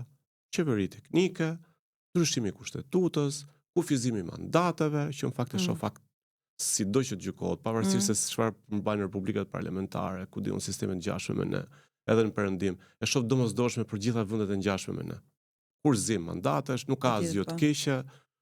Ha diskutim nëse duam, s'po futemi në këto hollësirat e kësaj. Pra, shfuqizimi i gjithë atyre ligjeve që janë kthyer praktikisht në një mjet ushtrimit pushtetit që na serviret si model zhvillimi, por që praktikisht vetëm riprodhon të njëjtin pushtet. Dhe nuk është problemi në kuptimin pushtet politik, por i prodhon të njëjtin regjim në këtë kuptim. Pra, pas ka qartësi. A mjafton kjo që kjo të përkthehet një lëvizje politike që arrin me përmbush të gjitha pakënaqësitë dhe dëshirat tona? Jo, kjo është e pamundur për mua. Prandaj ky është proces. Por nuk është pak. Edhe më shkalla ka arrit deri tani, që me cilës duhet më kënaq kurse si, por nuk është pak edhe sikur të fillojnë të krijohen kushtet, para kushtet për këtë terren. Se si? Pastaj, po që do të futemi në detaje teknike, institucionale. Si parashikon Partinë Demokratike do bëhet bashkë me qytetarët me këta qindra mijëra qytetarë që janë aty në shesh. Mua më duket që Partia Demokratike aty është e pranishme. Për sa kohë janë simpatizant. Kur them do bëhen bashk, të çojnë atë mocionin e mosbesimit, po themi, ose nuk e di, bashkë me deputetë të tjerë të Ramës nëse shkëputen, kupton. Po nëse shkëputen, nëse ti po e shef si zgjidhje praktike, këtë pa diskutim që do ishte një nga zgjidhjet. Jo, zgjidhje praktike e nxitur nga gjithë kjo qendresë aty në shesh. Patjetër, po kjo duhet buroj. Se opozita dhe duhet ta lexojë këtë gjë apo? Jam dakord me Valmor, jam dakord, po kjo duhet buroj nga një vullnet i caktuar dhe ky vullnet duhet t'japi, si thua, duhet kultivohet dhe duhet shfaqet diku. Pa diskutim që kemi pas po duhet ty tani të analizoj se cilët ishin qëndrimet e opozitës në mënyrë të veçantë, liderit të opozitës Zollit Berisha. Kemi raportuar, nuk është nevojë të risjellim, i dim të gjithë. Po nëse po themi, a do duhet ketë një angazhim më të fortë të Partisë Demokratike, kjo që sapo ofrove si një perspektivë të mundshme në praktik, kjo më shumë ka të bëjë me a mund të kemi lëvizje të tilla brenda Partisë Socialiste, jo mund të kemi lëvizje të tilla brenda Partisë Socialiste, bin që po. Pra, nëse do të flasim për pranimin e Partisë Demokratike, se Koçekun e kemi iku pra, u bë pavarur. Po, i rikthehemi asaj, po nëse do të flasim për pranimin e Partisë Demokratike, protestat aty janë, besoj edhe socialistët dhe demokratë. Edhe socialistët dhe demokratë. Po. Tani edhe socialistët dhe demokratë që ndoshta nuk preferojnë leadershipin e tyre. Rama Hamburg, Berisha Hamburg. Patjetër nuk e di sa janë të kënaqur me këtë, po thirrja. Nuk e di se si ju vrin gëllin në zemër kur e dëgjojnë me domendje. Me siguri se tani këtu është si u vjen mirë, si u vjen. Unë arrij e kuptoj. Dgjoj, po të jemi të ftohtë, mos përfshihemi shumë nga ky pasioni dhe entuziazmi i këtyre ditëve. Idealisht nuk e mirë kuptoj as lloj militantizmi. Të jemi sinqert. Po kjo është qasja ime mbi gjërat, por ama nga ana tjetër e kuptoj. E kuptoj. Dhe patjetër që nuk do bësha kurrë sinik ndaj çdo lloji militanti, sepse shpesh shumë prej tyre shohin si një formë besimi, kupton, të besosh te diçka deri në fund. Po. Edhe të besosh te një lider. Të kalojmë pak te pyetja e të majtës europiane dhe po ndjes. Tani e majta të tjerë edhe mediatik, që i dim linjat editoriale të tyre, pak a shumë po themi CNN-ja, po nuk e di, mediatikisht kanë qenë shumë vokal për të raportuar mbi Shqipërinë, për të mbuluar Shqipërinë, apo realisht duke qenë një ngjarje kaq e madhe nuk mund ta neglizhonin? Si e shikon ti? Mediatikisht, për sa i përket mbulimit mediatik, mundet që ndoshta të ndihmosh ti më shumë, për sa i përket gjithë hartës po kanë raportuar dhe live madje protestën. Jo, nuk e diskutoj. Jo, i kam ndjekur, po të them, nëse shohim gjithë shtrirjen e mundshme, mua më rezulton në dijenin time, se këtu po të kërkoja ndihmë, sepse unë ndoshta nuk kam mjaftueshëm njohuri në këtë sferë. Mua po më rezulton që e ka përfshirë pak a shumë të gjithë spektrin e mediave. Qofse të dua të etiketojmë, të ndajmë pastaj ka cilës parti apo forca, apo më duket sikur janë edhe të majta edhe të djathta brenda. Personalisht, çka shohun. Pa diskutim që nëse po flet se kush kanë qenë më të angazhuar, cilat kanë qenë më të angazhuar. Ato parti që janë më afër mjedisit edhe edhe përsa i përket mediave, ta mbyllim mirë me mediat, patjetër që me gjasa, patjetër ato e kanë amplifikuar, e kanë përdor, siç ndodh rëndom. Sepse janë më afër partive apo forcave saktuara politike o ideologjike kështu me radhë, e kanë përdor patjetër edhe kundër një pjesë prej tyre me gjasa, edhe nëse në marrëdhënie me përfshirjen e kushtërit në gjithë të proces. Po. Por kjo nuk mundet si thuash tam pak rëndësinë që ka prodhuar ngjarja vetvete. Jo, patjetër. Sepse kjo do kisha preferuar, nëse duam të jemi objektiv, kjo është e qartë. Ngjarja në vetvete po të lexosh edhe dhe etiketën, se fundja mediat e njeh shumë më mirë se unë do lajm revolucioni flamingove. Revolucioni flamingove ty po të ndodhë në një vend që është konsideruar i prapambetur. Po jo, nga perëndimi po flas gjithmonë, në një periferi që është këtu në mes Europës, po ama është konsideruar si e tillë. Njerëzit në këtë vend u ngritën në revolt dhe po japin për masat e një lëvizje, një angazhimi qytetar që mori jetë në premisë u ngrit mbi natyrën. Pra, nuk mundet që ne ta reduktojmë të gjithën. Për çfarë? Ishte në mbrojtje të zonave të mbrojtura, ishte në mbrojtje të natyrës. Pse nuk mund të flasim për ndjeshmëri, për shembull? Pse kjo deformohet? Kaq keq kjo propaganda, patjetër është e kuptueshme si intereson. Po bën element shumë interesant, vetëm mund dalë te kjo Valmor. Po ta mendosh. Nuk ka akt më europianist, ku di unë, më bashkohor të mundshëm se sa mbrojtja e natyrës. Dhe kjo jo sepse po përdoret si e tillë, jo se ka pasur një qëllim brapa, ose ndonjë strategji ndodhi. Po e paskëm vërtet në këtë ndjeshmëri, me thënë të drejtën, se po rikthehem prap fillimit, po më merr kuptim, me ju rikthy, mos nuk do e harroj pyetjen që sapo bëra, se angazhimet e majtës në këtë mes, a kemi një implikim të djathave dhe të majtave dhe europiane. Shko, është edhe legjitime tek e fundit, sepse natyrisht e majta apo e djatha do interesohet. Patjetër. Po jo, thjesht për me sqaruar këtë moment. Për çka ndodh? Do të thonë, nis në fakt të gjitha për natyrën. Një shoqëri që mbron mjedisin e kishte. Është një shoqëri që po mbron natyrën. Po shiko, na ndodhin vëzhgojmë elemente të shoqërisë sonë që janë shumë të rëndësishme. Çfarë kam parë unë të rinj se duhet vëzhgojmë sensibilitetet që kanë këta të rinj që po e mbajnë gjallë këtë protest. Kanë ndjeshmëri të jashtëzakonshme mbi mjedisin dhe mbi kafshët. Palmora. Dhe ne kemi marrë si gjë, se breziri. Këto janë shumë thelbësore pra. Jo, se ato janë thelbësore për një arsye thjesht. Ato kanë pa diskutim, kanë mundësinë edhe për shkak të rritjes së një farë mirëqenie brenda familjeve të tyre, por me qenë më të ndjeshëm edhe ndaj natyrës, por nuk është vetëm kjo arsye. Dhe për mua nuk është arsyeja, se prandaj nuk ta dash si arsye kryesore, po si një vëzhgim në absolutisht po, pra kjo është në mënyrë absolute. Ti the si konstatim, është kështu. Nga i vjen, nuk është prap vetëm kjo. Çështja që ne kemi arritur në një fazë tillë disa prej nesh. Një pjesë e shoqërisë, shtresa e mesme në mënyrë të veçantë, që se mund ta cilësojmë si tillë. Fëmijët e tyre, po edhe të tjerët, jam i bind. Pra nuk është edhe mirëqenia që ka prodhuar këtë lloj ndjeshmëri. Sa mirë që ndodh, Ervin, sa mirë që ndodh që ne shohim ndryshe mjedisin. Me aq sa mundemi në atë të voglën ton, bëjmë secili nga një hap të vogël. Patjetër. Po jam shive se ç'është interesant. Nuk është se është vetëm efekt apo nën produkt social i kësaj. Kemi të bëjmë tani ne nuk kemi nevojë ta abstragojmë abuzimin me të përbashtën dhe mënyrë të veçantë me natyrën. Nga lagja dhe kudo që shkojmë, ne nuk kemi mundësinë më të aksesojmë. Gjithçka që supozohet të ishte përbashkët vetëm rrudhet, vetëm paksohet. Betoni nuk është imagjinar.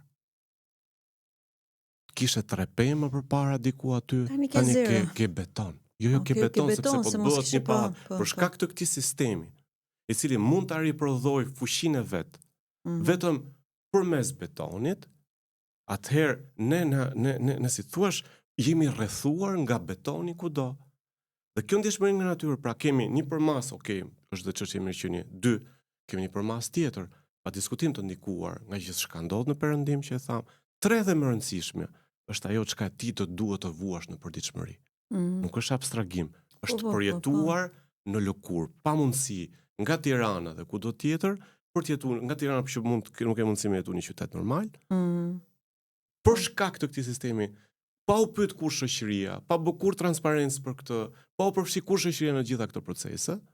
Se i madh i vogël e di mund të kishim një zgjerim horizontal të Tiranës, nuk kishim pse ta mbysnim Tiranën vetëm brenda disa pra ka zgjidhje pafund, njerëzit e dinë këtë në qartë. Dhe deri tek fakti që deri dje Valmora, unë edhe ti, bashkë me fëmijët tanë të tjerë të ngjashëm me ne, mund të shkonim të merrnim çadrën. Dhe të aksesonim bregun siç duhet me qenë idealisht. Kudo? Dhe fëmijët tanë rritën me këtë lloj tensioni tonë. A do e gjejmë këtë pjesë?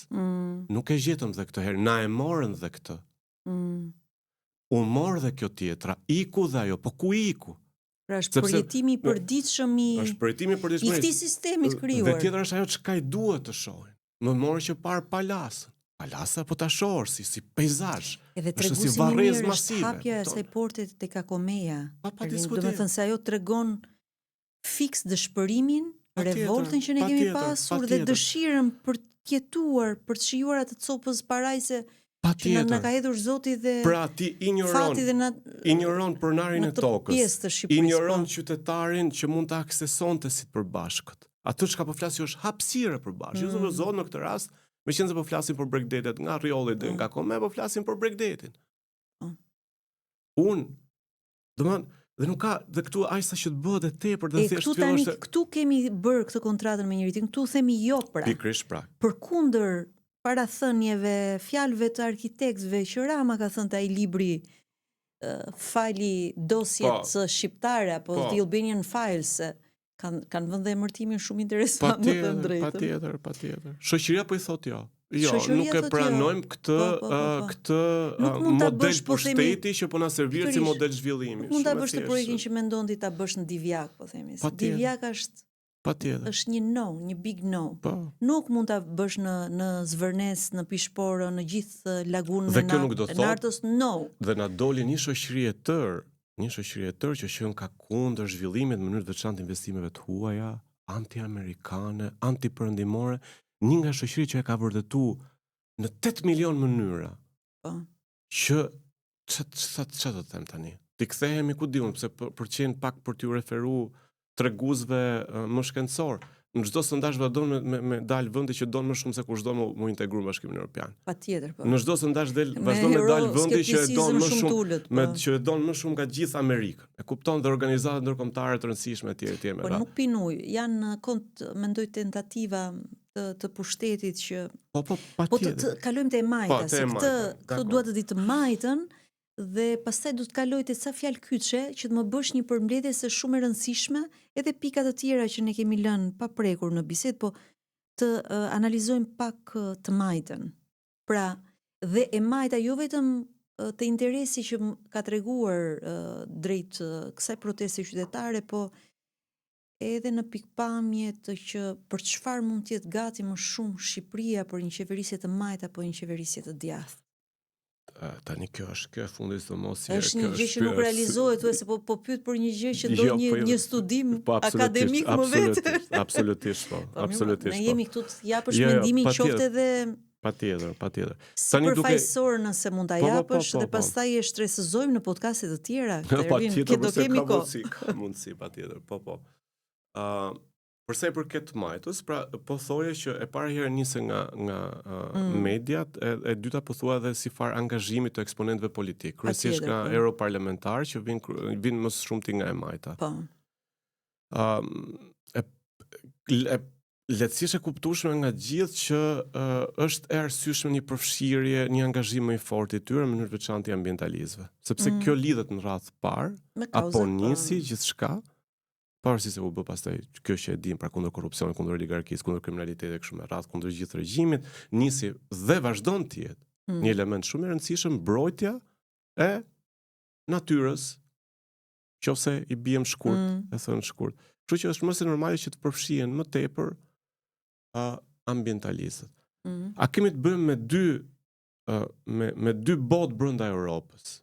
Nëse duam ta lexojmë këtë mënyrë. Kur flas Europës, po flas për Bashkimin Evropian. Kemi të bëjmë me një përmas më geopolitike, diplomatike të mënyrës se si raportohen edhe vendeve si ne, se po marrim përsipër shumë tani për të shpjeguar, po patjetër që po.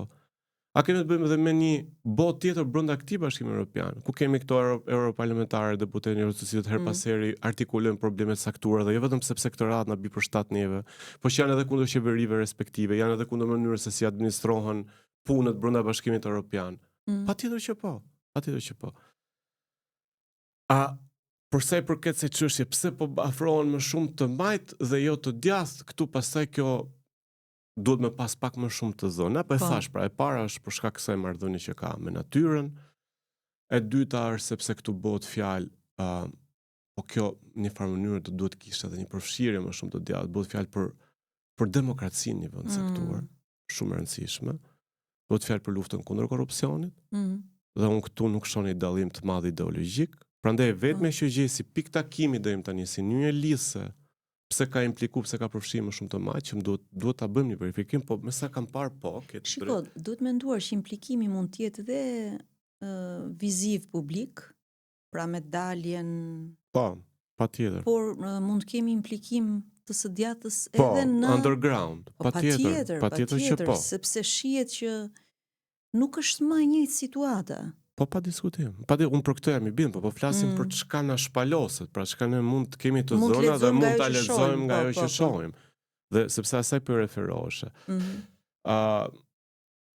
Mund të jetë një Shqipëri më e majtë apo më e djathtë, ose kush do vinte eventualisht pushtet që bëhet pyetje. E para herë në personalisht mendoj që nëse ky dimensioni i tranzicionit tonë, por që praktikisht është fundi i tranzicionit tonë. Vërtet merr fund. Mbi këtë e thash dhe që parë dhe po e theksoj, do na marri kohë, po mbi këtë themel ke se çfarë ndërton. Me këtë që kemi aktualisht, unë e shoh shumë vështirë, gati të pamundur, që të ketë çfarë mund bëhet më me këtë, kupton? Me këtë sistem, po them, kupton? Po. Dhe me këtë lloj pushteti, çfarë mundet, si mund të përmirësohet ky? Është rreth vicioz. Vetëm riprodhojmë vazhdimisht njëri tjetrin. Kështu që apo kriju ky lloj kushti. Personalisht mendoj që idealisht na vlen më vetëm një qasje krejt pragmatike, kontekstuale, populiste, jo. Pyetja më e rëndësishme për mua është, a rrezikojmë me ra në forma të reja autokracie? Kjo është më e rëndësishme se sa ç'do do jetë e majt apo e djathtë, sepse një vend aq i vogël, të them të drejtën, edhe s'më merr shumë kuptim.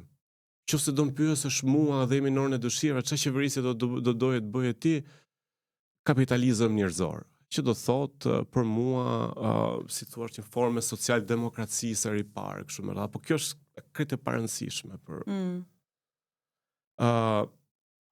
zhvillim i qëndrueshëm, ka pafund, nuk ka nevojë fare me është për të vazhduar atë që the, se kështu në thelb tentuam për të hequr Berishën, për të zgjidhur atë të keqen më të vogël, edhe degraduam në të ngjashmin e tij.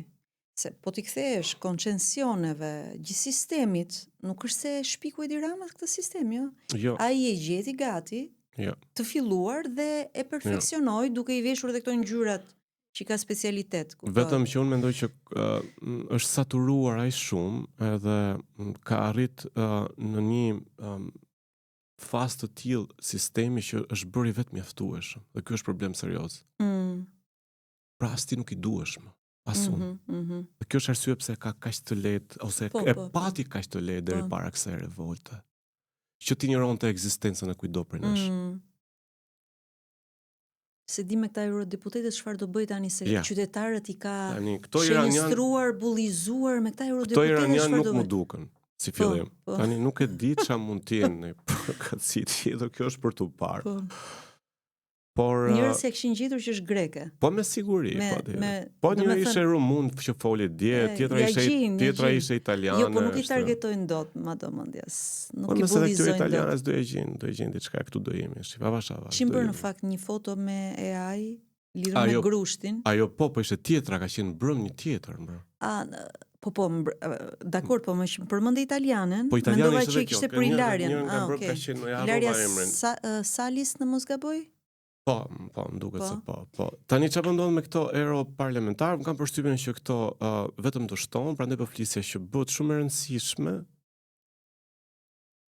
që të vijoj për mua, këtë vështrimin tim. Pyetja tjetër është, pse Rama nuk po i jep dorëheqjen? Si ishte? Rama jep dorëheqjen.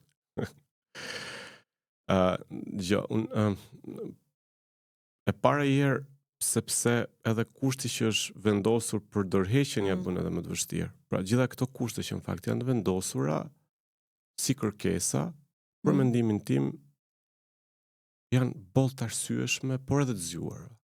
Po. Një nga kufizimet aty është 2 mandatet. Po. Pra përveç se sikur të dorëheqja të vinte si finalitet, si rezultat i kësaj që po ndodh, sidomos me kaq pak kohë, pavarësisht padurimit të shumicës.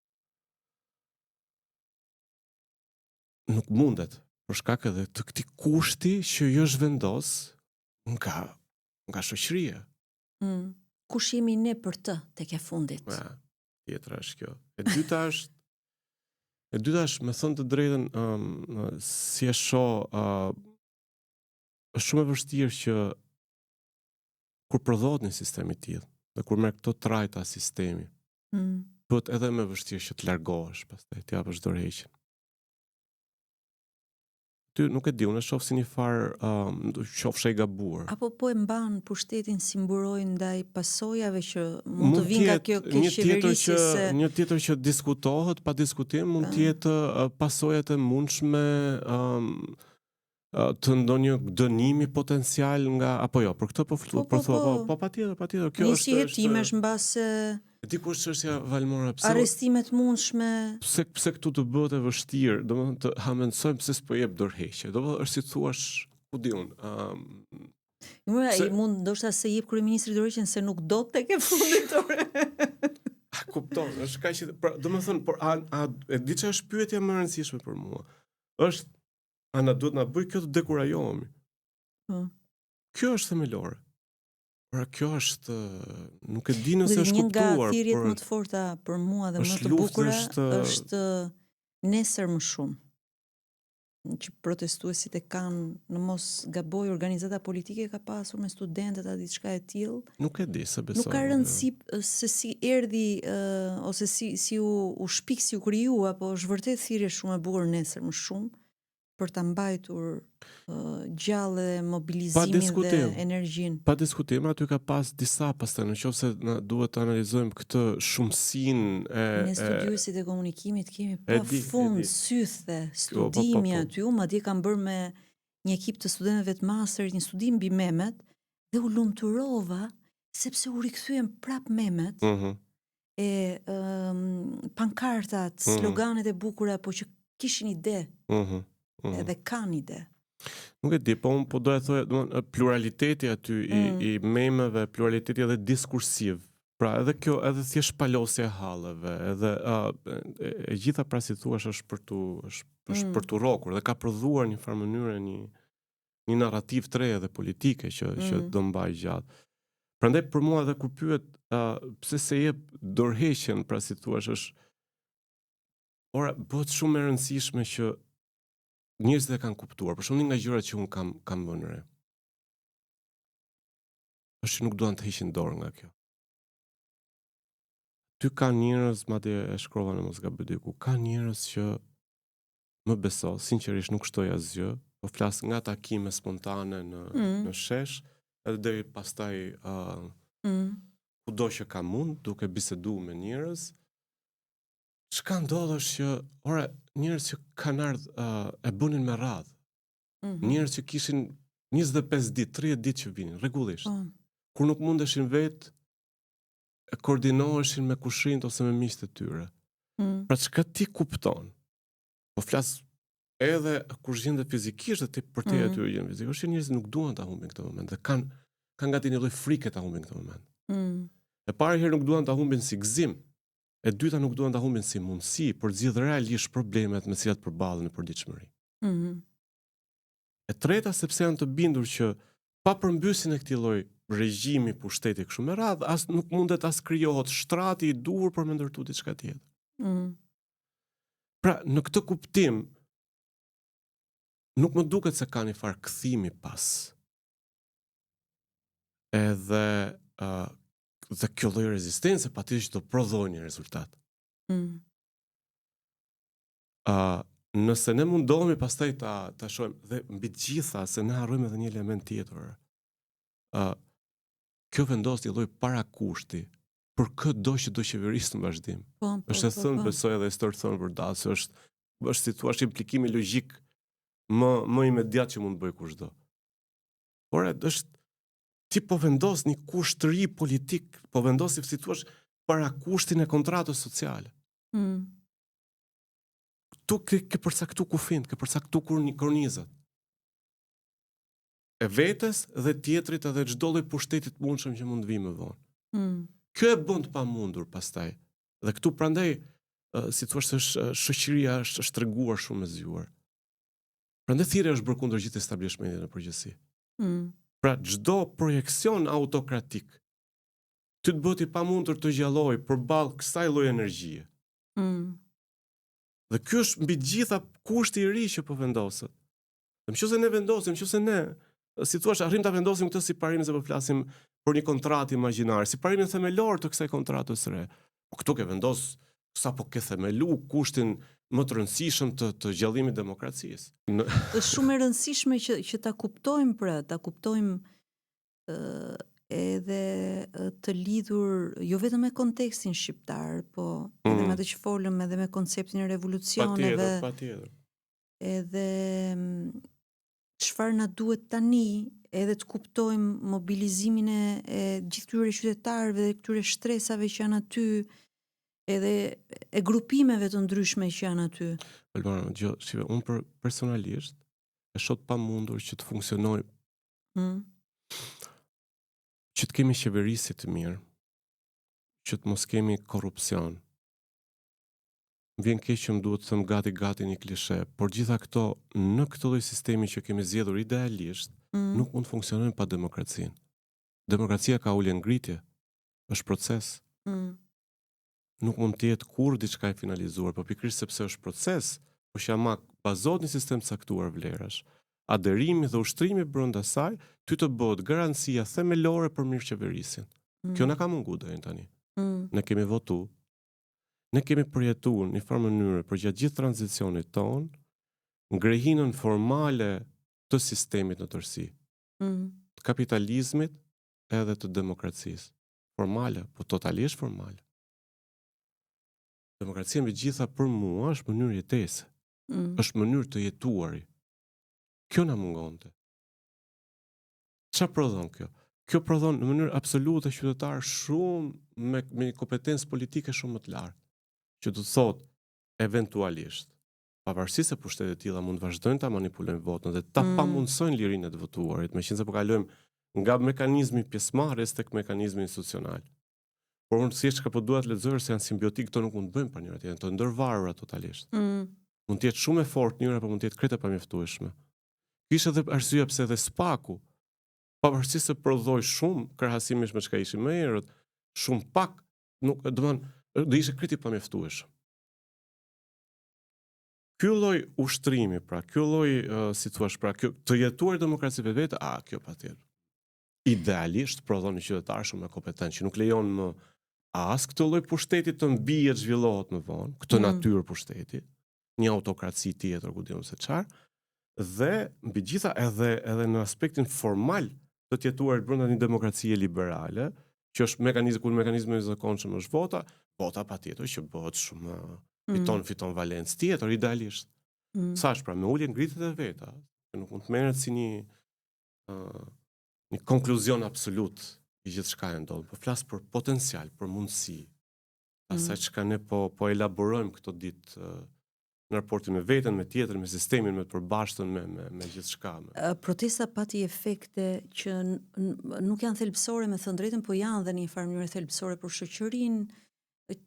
Qytetarët hoqën dorë nga shikimi i produkteve si Big Brother, që ka qenë firma VIP, pra këto produkte trash, të cilat nuk është se sjellin diçka të mirë për shoqërinë, të paktën si e shikoj unë si studiuese medias dhe komunikimit, por pati efektin që u shpërfaqën edhe reagimet e pseudoanalizëve, u shpërfaqën qëndrimet e mediave, dolën në pa edhe eksponent politik të caktuar.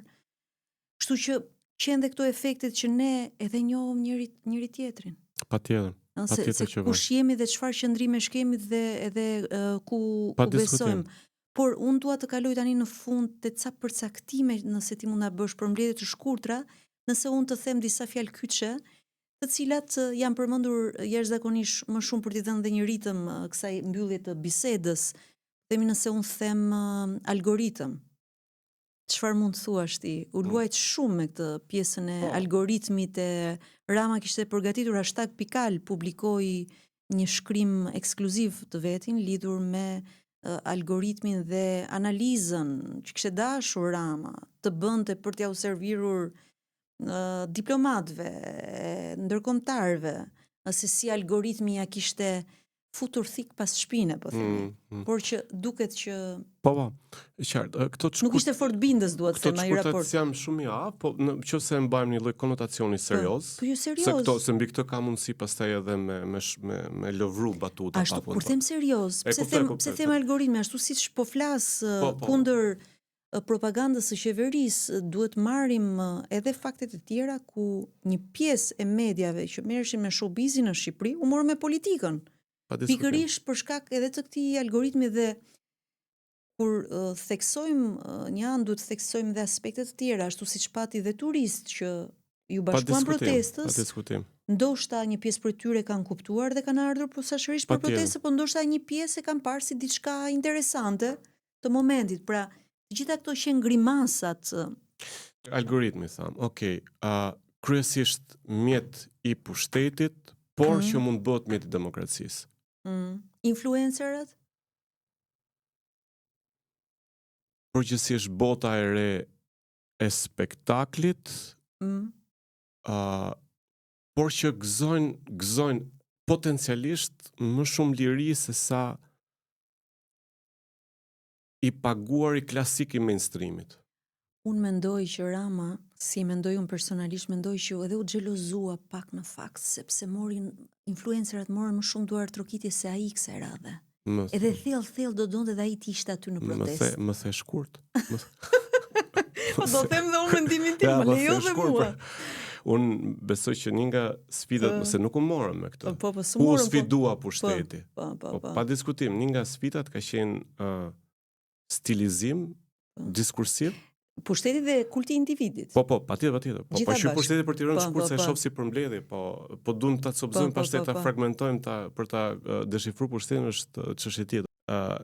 Sfidë estetike. Të rinë të bukurit e dheut, më thon drejtë. Po kuptimin flas edhe estetikisht, pra një farë manifestimi i pluralitetit, pra, si thua. E dyta, sfidë pa diskutim diskursive. Gjithë në stilizimin diskursiv. E treta sfidë imazhi, pra që nuk lidhet vetëm me këtë elementin estetik të po imazh, mënyrë si prodhohet imazhi, që je më mirë se unë më thash. Pra në këtë aspekt, me thënë të drejtën, sfidë narrative. E di që kam vërë se duhet kaloj te fjala tjetër, luftë hibride. Kam vërë edhe këtu po jap komentin vetë para, zëri se më ke ftuar ti në bisedë. Por në fakt çfarë bën Rama? Se janë shumë të zotë.